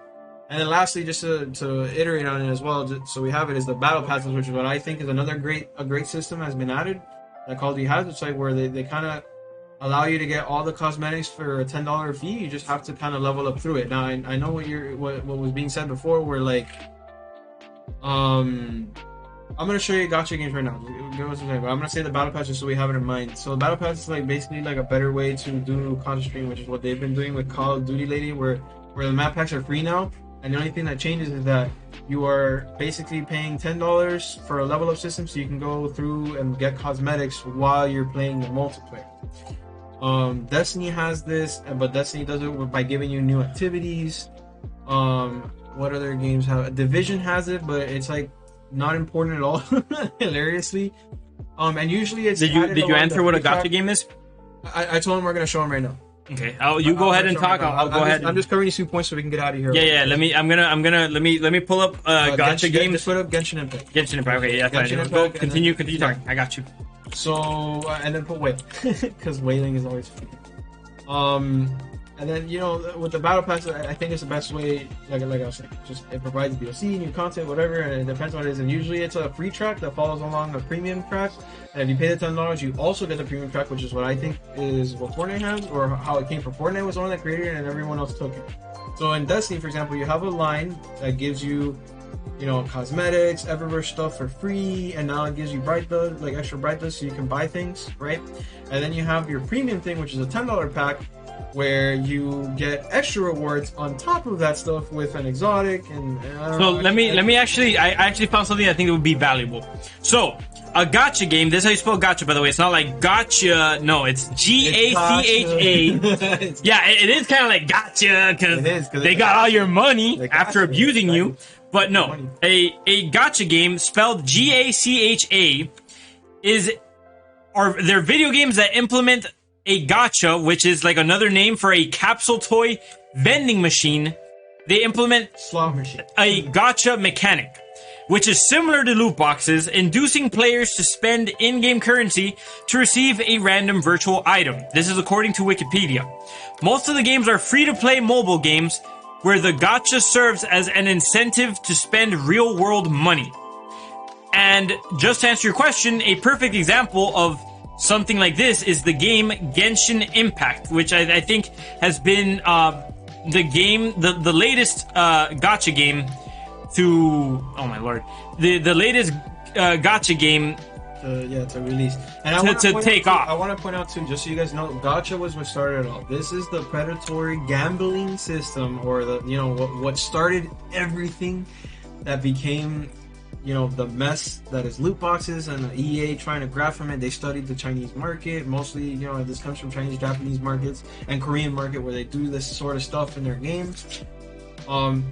It's what I was explaining before too. So gacha is a type of game where you pay a slot machine, essentially. They say the toy vending machine, but it's let's be honest, it's a slot machine. You're basically, you know, in your casino, you know, moving the slots, trying to get your 3, you know, cherries or 7s to get that lucky win with a high-end reward that is a really overpowered character that gets you across the level. That's what that is. It's predatory because, again, like I said, it's made in a way so you get, like, going back on the pleasure spikes, this is the pleasure spike. Well, to make it worse, awesome character. To make it worse, forget the pleasure spike. This can be considered outright gambling. Like, you're not guaranteed ever anything. You could get absolute garbage for you putting the money in. But the problem is that with the RNG, right, or the luck element of you paying this game to try to see what you get, there is an actual psychology, right, that makes gambling addictive. Like, people have to go to interventions and seek psychological help when they become addicted to gambling, because there's an actual psychological component that drives you to put your money into this. And if that's not damaging, I don't know what is. Not only is, in my opinion, Genshin Impact mediocre, you know, it's like a worse version of Breath of the Wild, in my opinion. You know, the one thing that it has going for it, I think, is, you know, it's a pretty game. Yeah, it's the Breath of the Wild elements that it copied. And it's a decent looking game, like I said, and it's available, I think, on all platforms. You can get it no, you can get it on PlayStation, PC mobile, and mobile. So PlayStation, PC, and mobile. So obviously, Breath of the Wild is exclusive to the Nintendo Switch, which, you know, kind of sucks if you really want to be into that type of game. Then maybe Genshin Impact is something for you. But it doesn't have any of the, you know, things that the interactivity and creativity that really makes Breath of the Wild what it is, while at the same time having this games as a service predatory garbage practice that is the gacha system. Right. It's gambling. It's horrible. One thing I want to say too is, like, gacha games will always make you feel like you need to get better characters to beat the levels. It puts you on this system to get to better levels with poor story. You know, probably like not even maybe a most decent level design. So you have kind of like a progression thing, so you can feel powerful using your characters, but they're always gonna make you feel like you need to get better characters to beat the game. And a lot of times you need these better characters to get better at the game. It's just gonna happen. Now, So argue Michael's point, because this is actually what I'm gonna say. Genshin Impact is probably the best gacha system game. I mean, game to adopt a gacha system, and it's also the best at the design of a gacha system. You know, that I've ever seen, because the game does one thing that no other gacha system does, and that's that you can grab the free stuff in the game and use it to get to the end of the game. In other words, if you put your all your efforts into the small characters that you have, you know, the weaker characters, you could still benefit from all the experiences that the game has to offer that you would by getting the higher level characters. Now, of course, obviously the higher level characters will get easier, and that's the whole point. It's you getting better stuff. But what I've liked about it is that they've done it that way, but they've prioritized the Breath of the Wild type of thing instead. They want you to explore the game. They want you to walk around its world, hear the music, and they also want you to do a lot of the story. They actually made, they don't have to, but they made the game open world with a lot of story quests, a lot of lore things. Granted, the story isn't that great. It's pretty simple. It's like a 4Kids anime. For those of you who don't know, 4Kids was basically like grabbing all the awesome Naruto and One Piece and all those animes, and then just turning them like really childish for kids in America. And well, but that's like a different, that's like an entirely different topic. What I'm trying to say is like they went that far to make a better experience for the gacha system, and then found a way to make it so in the end you realize that you're only paying again because you want those better characters, but you actually don't need them, and that's what I like. That's what I like about the game. You're not forced to get those characters to play the game. Gacha systems always force you to, at one point or another, to make a purchase to get a better game, because that's how they want you to do it. This system, you know, somehow they found a way to balance it out so you kind of want to do it, because obviously you want your favorite character, but you don't have to if you don't want to, which is again the whole point of what I'm trying to say. Jordan has been a tomato for quite a while now. Or are you saying because he's a little too red? That's the light. That's the light. Like, I have him on a slightly worse camera, so it doesn't have the full color range of what I have, of like Quality, mine. Quality. We're starting off with the quality. Yeah. If you'd like to support us and help us get better equipment, make sure you go ahead and check our merch at scmerchandise.co-opsyndicate.com. You could also type !merch in chat, and also possibly consider visiting our Patreon at patreon.com//co-opsyndicate. You could also look at the panels in the About Me section. That would really help. Anyway. There are my long notes. Streams as a service. I don't believe in streams as a service. Nice. Ow. Hey, no, that's fine. That's valid. That's valid. You know, that's perfectly fine. You have the right to do that. So, all right. Okay. Wow. We actually, we're naturally just going along through all these points that we wanted to cover, just kind of automatically. No. We'll go back to some of the things eventually as well. But so we've talked about, you know, the predatory loot stuff. We've talked about the redemption story of Battlefront 2. Let me bring up Marvel Avengers, because you kind of started talking about that earlier. Okay, we're going back. Yeah, we're gonna revisit that. Marvel Avengers to me was one of the biggest disappointments that I've experienced in a long time. And to me, it is the most blatant example of, of not only of garbage, but just like how, you know, it's kind of like Battlefront 2 in the sense of like, they took a franchise, one of the biggest franchises that is available, and then they bastardized it and only focused on elements that they thought they would be able to monetize. Because in the case of Marvel Avengers, it was a complete flop. Another perfect example of why it is that you don't prioritize monetizing your game before you focus on the actual things that would make the game better. Right. So they didn't even monetize correctly, because no one cares about the stuff that they monetize in Marvel Avengers.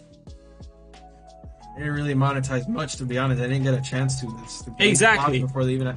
I'm going to start by saying here, Marvel Avengers is the best game ever. No. Nah, hold on. I have a few things I want to say about Marvel Avengers, because I've had a little bit more of a personal experience with this. I can't say that with a straight face. Yeah, exactly. So there's a lot of things we can get to that Splash Cannon, but I mean, I don't know if this is the right episode. Well, you know, how would I make Avengers better? I'll tell you right now, actually. So there's some subjective problems that people complain about Marvel Avengers. Like, they don't like, you know, the voice actors for them, or they don't like the appearance of them, because, you know, there's a lot of like Marvel fanboys now that just want it to be like the movies. But I've always wanted to. I just want to go ahead and make clear, by the way, that just so that everyone knows, there's a Marvel universe outside of the cinematic universe. You know, the comic books have existed since like what, the 20s, 30s, 40s. So I plead with everyone that I get it. The Marvel Cinematic Universe is amazing, but please stop trying to make everything the Marvel Cinematic Universe. There's more things outside of that. You know, moving along from that, legitimate problems with the game. So to me, they made a decent narrative. I didn't finish it because it started to be unbearable to me to a certain point, not necessarily because of the story itself. Like, there was a couple of nitpicky things here and there, like, you know, Iron Man's password. By the way, there's going to be some spoilers here, so if you don't want the campaign spoiled, maybe consider skipping to fast forwarding if you're listening to this on YouTube or you know, Spotify, whatever. Oh, we should have said that earlier with Destiny. Yeah, don't worry. Well, that's fine. Now you know we're learning. First episode. But you know, there's a couple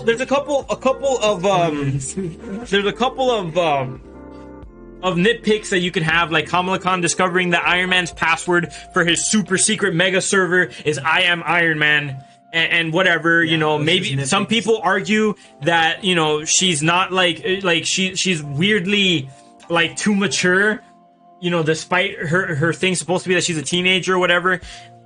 That's fine. I was personally enjoying the story up until like the whole games as a service element started coming up to the surface.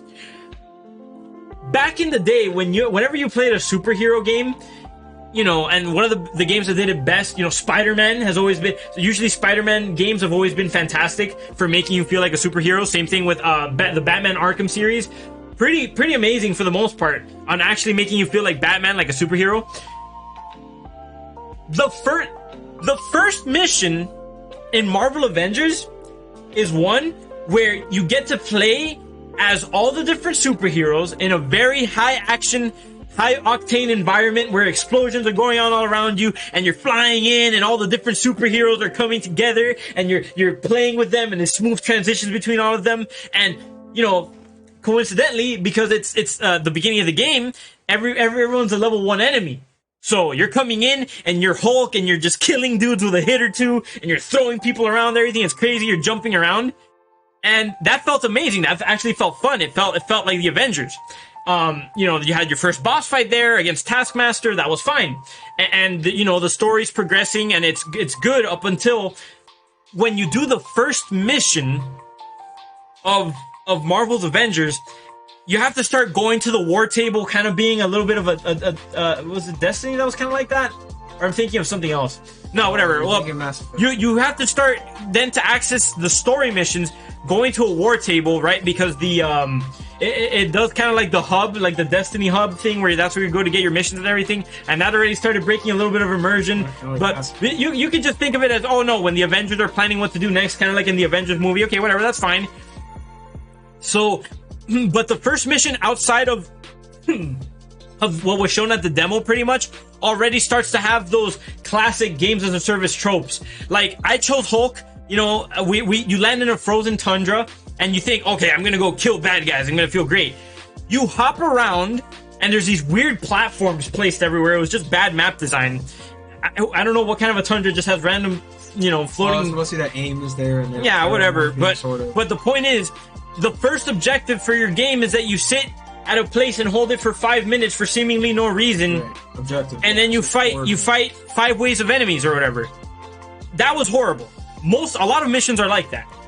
And then to make things worse, for some reason, they started introducing like aspects into the campaign where it's like, oh yeah, we need to wait for Tony to fix his suit. So go see what it is that you could go do at the war table or whatever. And then like, if you don't want to play the same mission over and over again, because it's like the same missions you would play in multiplayer, you'd have to maybe just consider doing like the practice training missions or something that have a really high difficulty spike and all that. And it was bad. So the point that I'm trying to get to is that instead of making a story that flows more smoothly, or here's another problem that Marvel's Avengers had: the enemies are way too spongy. Like I'm Thor, I'm Hulk, and I can't, like, I'm fighting soldiers with regular guns, and it's taking 5 combos to kill them. Like, why not balance your game before you worry about putting stupid skins for me to buy? Right. You know? Or how about not interrupting the flow of your story with the stupid multiplayer missions that you don't even want to play with your friends up until that. Like, most people just want to get a story done by themselves if it's not co-op. So why are you forcing us to do these dumb multiplayer missions in between and stuff too? It's like the focus of just trying to monetize the Marvel brand is what ruined Avengers for me. Like, it very clearly, like, the frame rate issues in Marvel Avengers are dumb. So you asked me, how would I make Avengers better? Making it run at 60 FPS or 30 for a start. Smooth. Yeah, smooth. Fixing all the bugs, because that game, this is the point that we wrote down here, we didn't really cover. Games as a Service has enabled the ability to ship a game now and fix it later, which, if your boss, you know, let's be clear, if your boss tells you, Daniel, I need you to finish, oh, my bad. Why Daniel? Yeah, no, you know, Daniel, Nicholas, I guess it's just a yeah, Alex, whoever, you know, I'm just using a name, I'm just throwing in whatever name. If you're Jordan, if your boss tells you finish this task, you're gonna think, okay, I should do it now. If your boss tells you no, but do it in a week, most of the time, 100% of us aren't gonna do it right at the moment because maybe we have more pressing matters, things of that nature. That's what Games as a Service does. It enables people to just finish things at the last moment, or not even finish it because, oh yeah, we can patch it. So they send out broken garbage, but you bet that you could buy skins day one. Whoa! You might not be able to play the game. Literally, I remember I was playing as the Hulk, and there's this mechanic where you can grab 2 soldiers and then smack them together with your hands, right? And I was like, okay, that's like, it seems to be his most powerful asset. So let me just use it. And you know, the moment that more than 5 enemies is on screen, the game goes down to be a PowerPoint presentation that runs at 5 FPS. Hey, thank you for the follow, Mr. Sololongo. How you doing? It goes down to like 5 FPS, a PowerPoint freaking presentation. And the moment I clap 2 enemies together, my PlayStation 4 dies. I couldn't even close the application. Like, that's what Games as a Service has enabled developers to do now.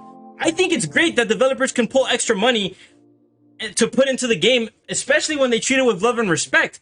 But it's incentivized developers to basically incentivized them to ignore the things that would traditionally make a game good and just focus on pulling as much money from the players as possible. And Marvel's Avengers is a perfect example of that. That's what I think. Right. I mean, and you have a point, but I want to also point out, you know, as we've seen time go on, like as games have tried to copy the Destiny formula and try to make, you know, live service thing, updates, DLCs, and all that, you know, we've noticed already with Avengers, with Anthem, how lopsided the winnings of Division 2 has been for Ubisoft, that these systems aren't necessarily working how everybody thought they were at first. You know, especially with Marvel not making its cut, you know, dropping the player base by the second week to like almost nothing, like 800 players. It's like abysmal for that type of game. Watching Anthem fail completely, it just proves that if they want to make the system work, they have to make a good game. The system works. They live up to it. It's what you keep saying. They need to provide a good story or a good system. No frame drops, no glitches, no random crashes. They need to provide something worthwhile. Yeah, like it's the only way. I'm not gonna pay for costumes if I can't even get to them because the game's so trash to start off, and I'm not gonna pay for them if the game's trash. That's true, exactly. Now to kind of bounce back on it, I have kind of been one of those people that have let Destiny go forever because I haven't liked the foundation of neither Destiny 1 nor 2. But to be fair, their player base is actually doing excellent, I believe. They're hanging in there. They're hanging in there due to the fact that, okay, yeah, they had a rough start, but at least look, Beyond Light was actually a decent expansion. So a lot of these things should have been in there from the start, Right. And maybe a lot of more people would have hung on, but they're learning from their mistakes, and they're slowly actually making games as a service a model that's somewhat working for them. I still think they need to do a lot better. Like, they need to try to get back to the Bungie of old for it to be, like, you know, good.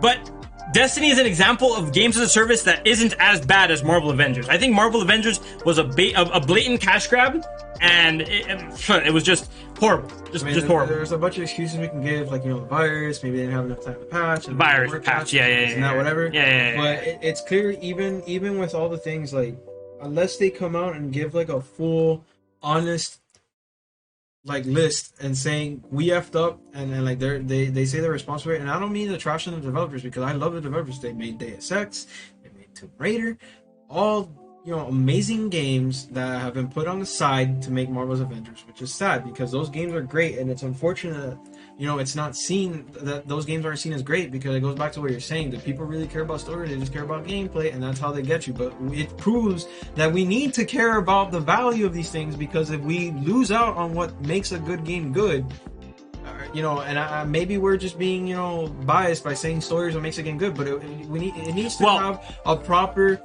construction, like, structure. If it goes the wrong way, we lose out on what makes games worthwhile, and then we get games. You know, what if every game was Fortnite now? Everything was literally just a battle royale. Well, okay, but there's not a problem with that. There's not a problem with that, because Fortnite does one thing, or it has multiple game modes and stuff. Fortnite's thing, but it does it well. Well, no. Okay, hold on. Okay, because we're starting to talk about two different things right now. No, we're talking about just, like, doing a good okay game, but like, actually let me add on to your point in a way that I think makes a little bit more sense. I'm not saying that, because you're kind of making, like, a slippery slope argument, in the sense of, like, okay, if we start excluding narratives and whatever just for the multiplayer base, and they make enough money from the monetization stuff, that then, you know, then they're gonna just start foregoing all these things to begin with. But that's not really what I'm saying. I'm saying, okay, it's kind of like, to use an example, I think maybe the philosophy that I undertake as a content creator is kind of the best example for any business, really. You want to give yourself every single possible opportunity to succeed, because if you don't, someone else will. Would Avengers be better if it was free? That's a start. Because I feel cheated due to the fact that I paid $60 for Marvel's Avengers.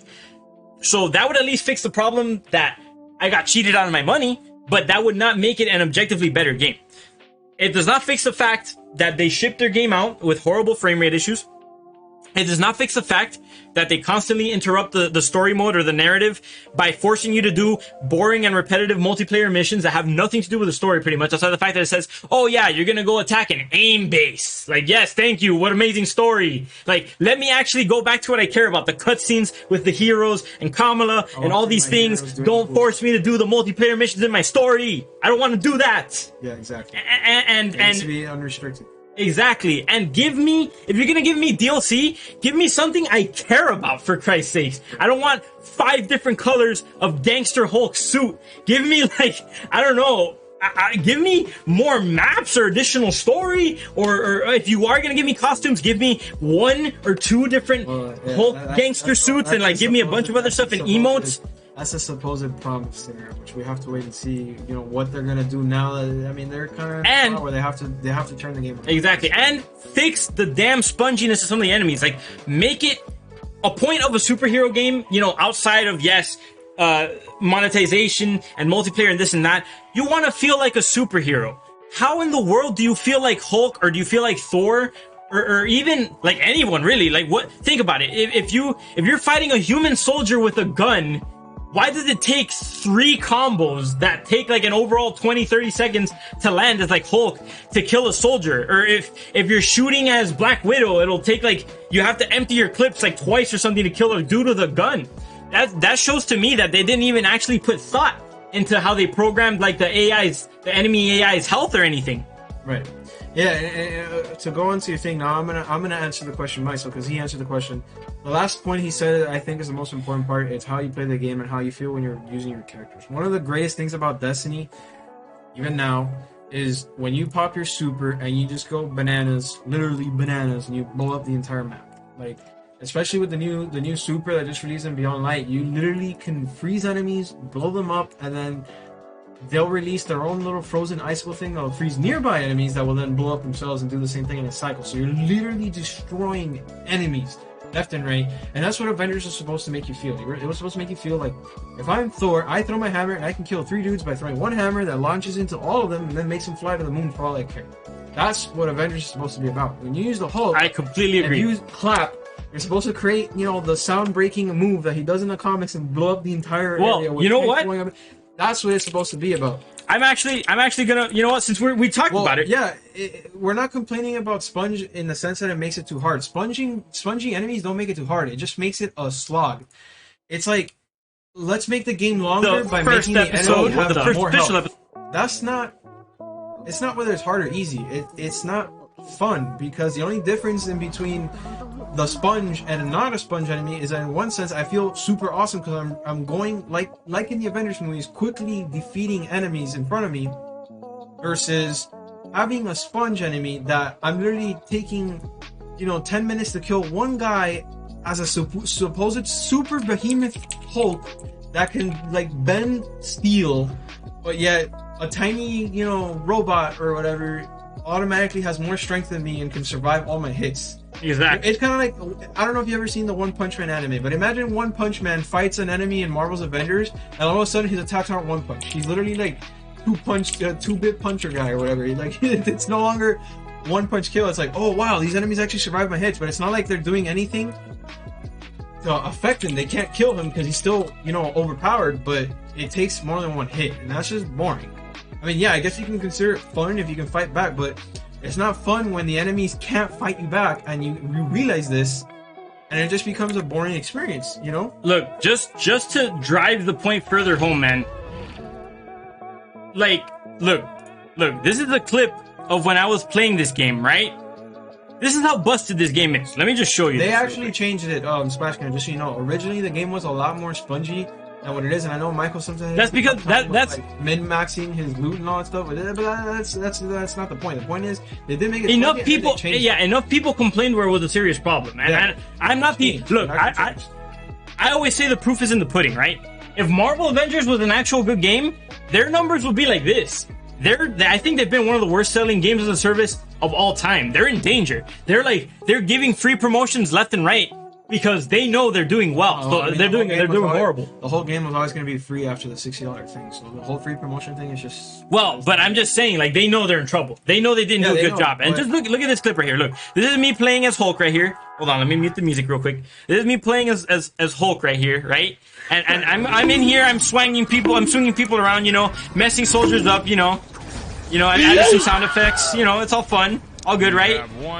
I grab people, right? Let me smash these guys together. And holy crap! Game, dude.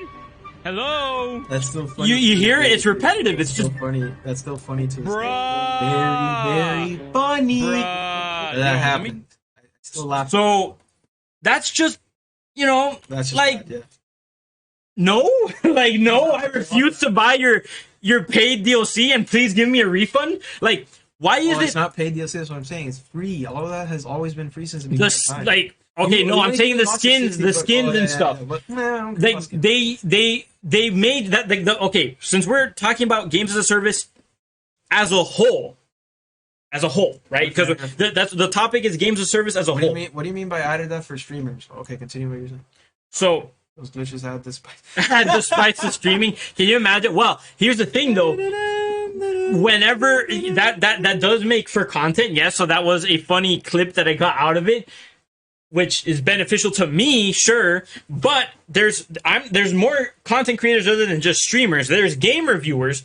People like Angry Joe went ahead and tore this game a new butthole for having constant frame rate issues. That's his stick, but he had all the right to really be upset at the game. He had the right because he's an avid fan of hero. I mean, granted, he's more of a Superman fan than he is a Marvel fan, from what I've seen. But he still likes superheroes in general. Marvel. He loves Marvel, and for him to get the game that's finally this is gonna be your game to be a superhero, and it just ends up crapping.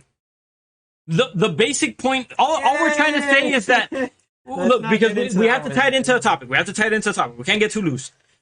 This is clearly a direct result of games as a service becoming such a centric. It's a direct consequence of games as a service coming to the forefront or being one of the main focuses of game developers. Again, having an executive to specifically have a focus on monetizing your game.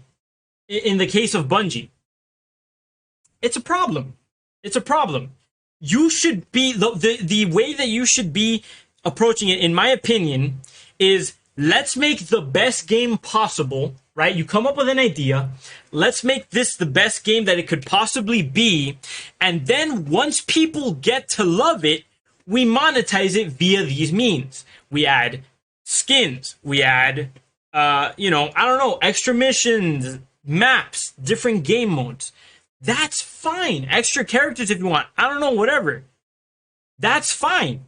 But it shouldn't be, let's make sure our shitty skin store, excuse the language, but let's make sure that our crappy skin store works, but the game doesn't.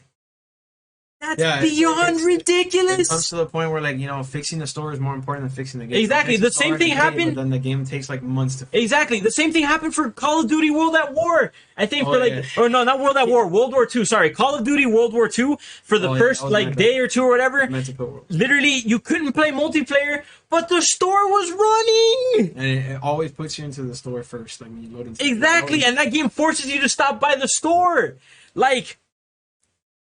I'm sorry to say it, but if you don't see that as a problem, I don't know what's a problem then, you know? Yeah, no, I get what you're saying. I mean, but again, like I said, to fix the game, they have to go through that thing. Marvel Avengers isn't supposed to be a story game, though. I'm going to be honest with you, it really isn't. They could add story elements to kind of introduce the characters in a cool way, which I think would be different. But Marvel's Avengers is not going to be like what Anthem was supposed to be, because another game that's really relatable in the same system is Marvel's Avengers. Where you pay the one thing, and then the rest of it's free. And of course, Marvel's Avengers felt the exact same way. Tried to do something like that where they customize and give you cosmetic, and the game ended up being broken. And it wasn't as broken. It was actually playable, but it just fell short. The content wasn't there. The story was there, but it wasn't great. Okay. It was enticing.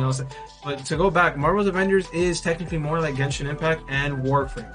But it's not about the journey you take through the game. It's about the journey you take your character when you get them through the game to make them the most powerful hero they can be. That's why there's no... I mean, of course, there's the whole power grind thing, which I think should be done away with. The power grind thing does not make sense, the Destiny style, leveling system. What makes sense is the Warframe Genshin Impact system, where you level up each hero to their max level, you customize them, get the specific suit you want, you max out their abilities. Once you have them fully unlocked, then you move to the next character. They should have released 12 characters, not 6, 12. And then released one monthly period. I know that they were gonna do that, and they kind of fell short of that because of fixing the game and all. That's what they should have done. It's about you playing as your hero. It's you as a player enjoying to play your hero. And again, I can't wait to play Black Panther. Tying it full circle. Again, the simple fact that they made sure their store was okay and everything, but they didn't even worry about anything else. If you're gonna go the route of a game like Destiny, at least try to be as good as them, if not somewhere close. Because Destiny, at least your armor makes a difference in how you look. Give us the different costumes that the heroes had throughout throughout their different comic books or different movies and stuff. Make it cool in that sense, not just that it'll have an effect maybe only if it's a legendary, and then the grind for legendary is super boring because they don't have the raids like Destiny. Yeah, they don't have any endgame yet. Exactly. It's just, I'm getting hot thinking about it. It's horrible. But very little games are gonna have something like Destiny. Yeah, like Injustice 2. Injustice 2 is a good example. Yeah, it is. Without the loot boxes, because F loot boxes, I don't like it. But I don't jive with that. The one thing that saved Destiny was gonna fall short every way possible. The one thing that saved the game was the social aspect and the raid, the co-op activity that changed the way the game is played, which I made a whole article about it, which we can get into in another episode when we talk about Destiny specifically. Make sure you check Jordan's blog out at thepositiveplayer.com. Yeah, thepositiveplayer.com. Articles for gamers like you. So yeah, I'm gonna be talking. I'm gonna be a generally optimistic guy when talking about controversial things, and Mike's gonna be more objective. But the point is, or I mean, more like a critiquing type of person. But the point I'm trying to make is that one activity saved the game. None of these other games, Anthem, Genshin Impact, Warframe. Well, Warframe kind of does now, but it didn't at first. Even Division didn't have it at first. None of these games actually had a compelling thing. Is like, why am I leveling up? Why am I continuing past this garbage story? Well, it's not that bad, but you know, not as top tier story. Why am I doing this? And those activities were what changed it. You were leveling up to get powerful loot, become a better character, and also to join in all these hardcore, high level, you know, activities with your friends. Kind of like, I consider Bungie to be my dungeon master in a D&D game. They are crafting the world. They're giving me the situations, and they're giving me the tools to get past the situation. It's literally Dungeons and Dragons. That's where all this crap came from. This all came from Dungeons and Dragons. The experience, RPG experience of you following, you know, specific set rules, trying to use them to your benefit to get past, you know, obstacles, narrative obstacles. I mean, of course, now it's no longer really narrative. It's more just, you know, gameplay. But that's what it all is. That's what makes those games fun. So, again, you know, going back to the Marvel thing, the way they fix it is by making different characters, because it's not about the story, it's about you playing as your hero. I think that's my closing comment on that. I don't really have much to say. You know, Warframe did a great job of conveying that, and they did a free-to-play game where, yeah, sure, you have to grind for everything, but you literally never have to pay for anything. You just have to wait for it to come in rotation, then you get it for free.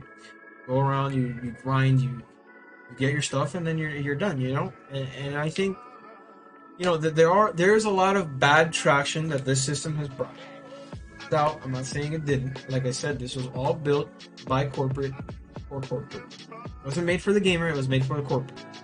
But when it does start to spin in the direction of the gamer and actually provides some form of benefit, I think it does right by us. You know, the Destiny is the perfect example of how, after leaving Activision and trying to, you know, give more to the player, they started doing something right. Now, granted, there's a lot of controversy in the game right now, like they took out content, this and that. Every time you play Destiny, the first month is always going to feel a little weird, because the only new guns are the ones from the expansion. And then obviously, as you go on throughout the year, they add more content, more things for your level. You have to, there's a whole, you know, philosophy to it that I like to apply to it, which I'm not going to explain this way. But I'm just saying, you know, that's the kind of system that I think would be good. And I also think the Genshin Impact system is good, because you can literally play the whole game for free, never have to pay a dime, and you still get story and this and that. It's up to you and how you want to play the game. You should never feel like you have to pay in order to enjoy something beyond what you already paid. It's not about paying, you know, $100. So I think that pretty much covers our topic for today. If you guys have any other comments you guys want to add, you know, feel free to look at our YouTube video when we upload it later. You know, leave us more comments, like, subscribe, please, do all the things like, that, you know, to support us so we can do this in a more regular fashion. Yeah, I was gonna say, you know, we had other games and stuff that we wanted to cover, but I think we started going down a rabbit hole a little bit. We covered most games. We just didn't. Yeah, we covered a lot of prominent examples of games as a service and controversies and stuff. Problems and how it could be good and all that stuff. We're talking about that. We're not talking about whether a game is good or bad. That's a future episode. You know, so what do you say? He says, we have Splash Cannon in chat saying, I just like games that are always trying to go for my wallet. Like when a game is like, please enter your credit card number to continue. That's hot. I was actually making a joke earlier with Jordan that, with games as a service continuing the way that it is, some bright genius is going to have the idea of,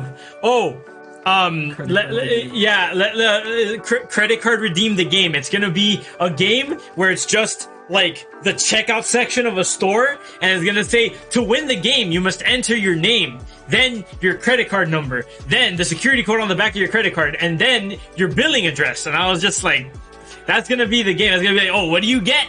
You win the game. Congratulations. By the way, you could put anything from $1 until like $1 billion or something. You pay money per minute. No, even better. You're right. Pay to play. The Splash Cannon's gonna get hired at corporate to be a monetization person right there. Imagine a game named Gold Digger. All the microtransactions, it's just microtransactions. That's it. Nothing else. Someone should honestly make an indie game about that somehow. Yeah, I would actually play that. Do you think we covered enough of what you wanted to talk about today? Yeah, no, I mean, it pretty much covers everything I wanted to say. I mean, it's up to you guys to decide whether it's good or bad. Like I said, there's good and there's bad. We can revisit this topic if you guys want in the future. Yeah. But I think for right now, we pretty much did most of what we wanted to do or whatever.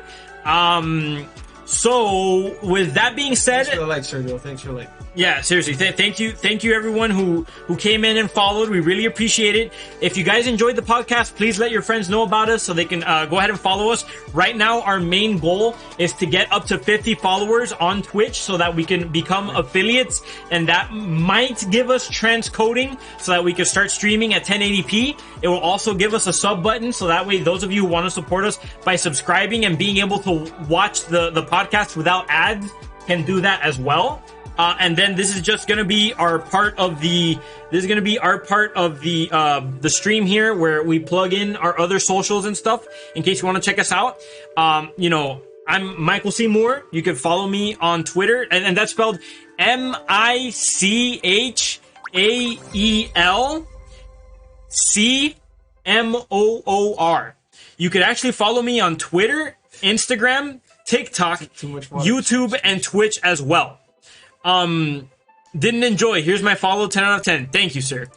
Thanks for if you want to follow us on our other platforms, just type in TheCo-OpSyndicate. That's TheCo-OpSyndicate. If you guys want to actually go ahead and subscribe to us outside of Twitch, we do have a Patreon that you could subscribe to. There are different tiers and there are different rewards available to the people who subscribe at different tiers, such as gift cards. There's giveaways for merchandise and things of that nature. I highly recommend you check that out. Again, that's patreon.com//co-op-syndicate.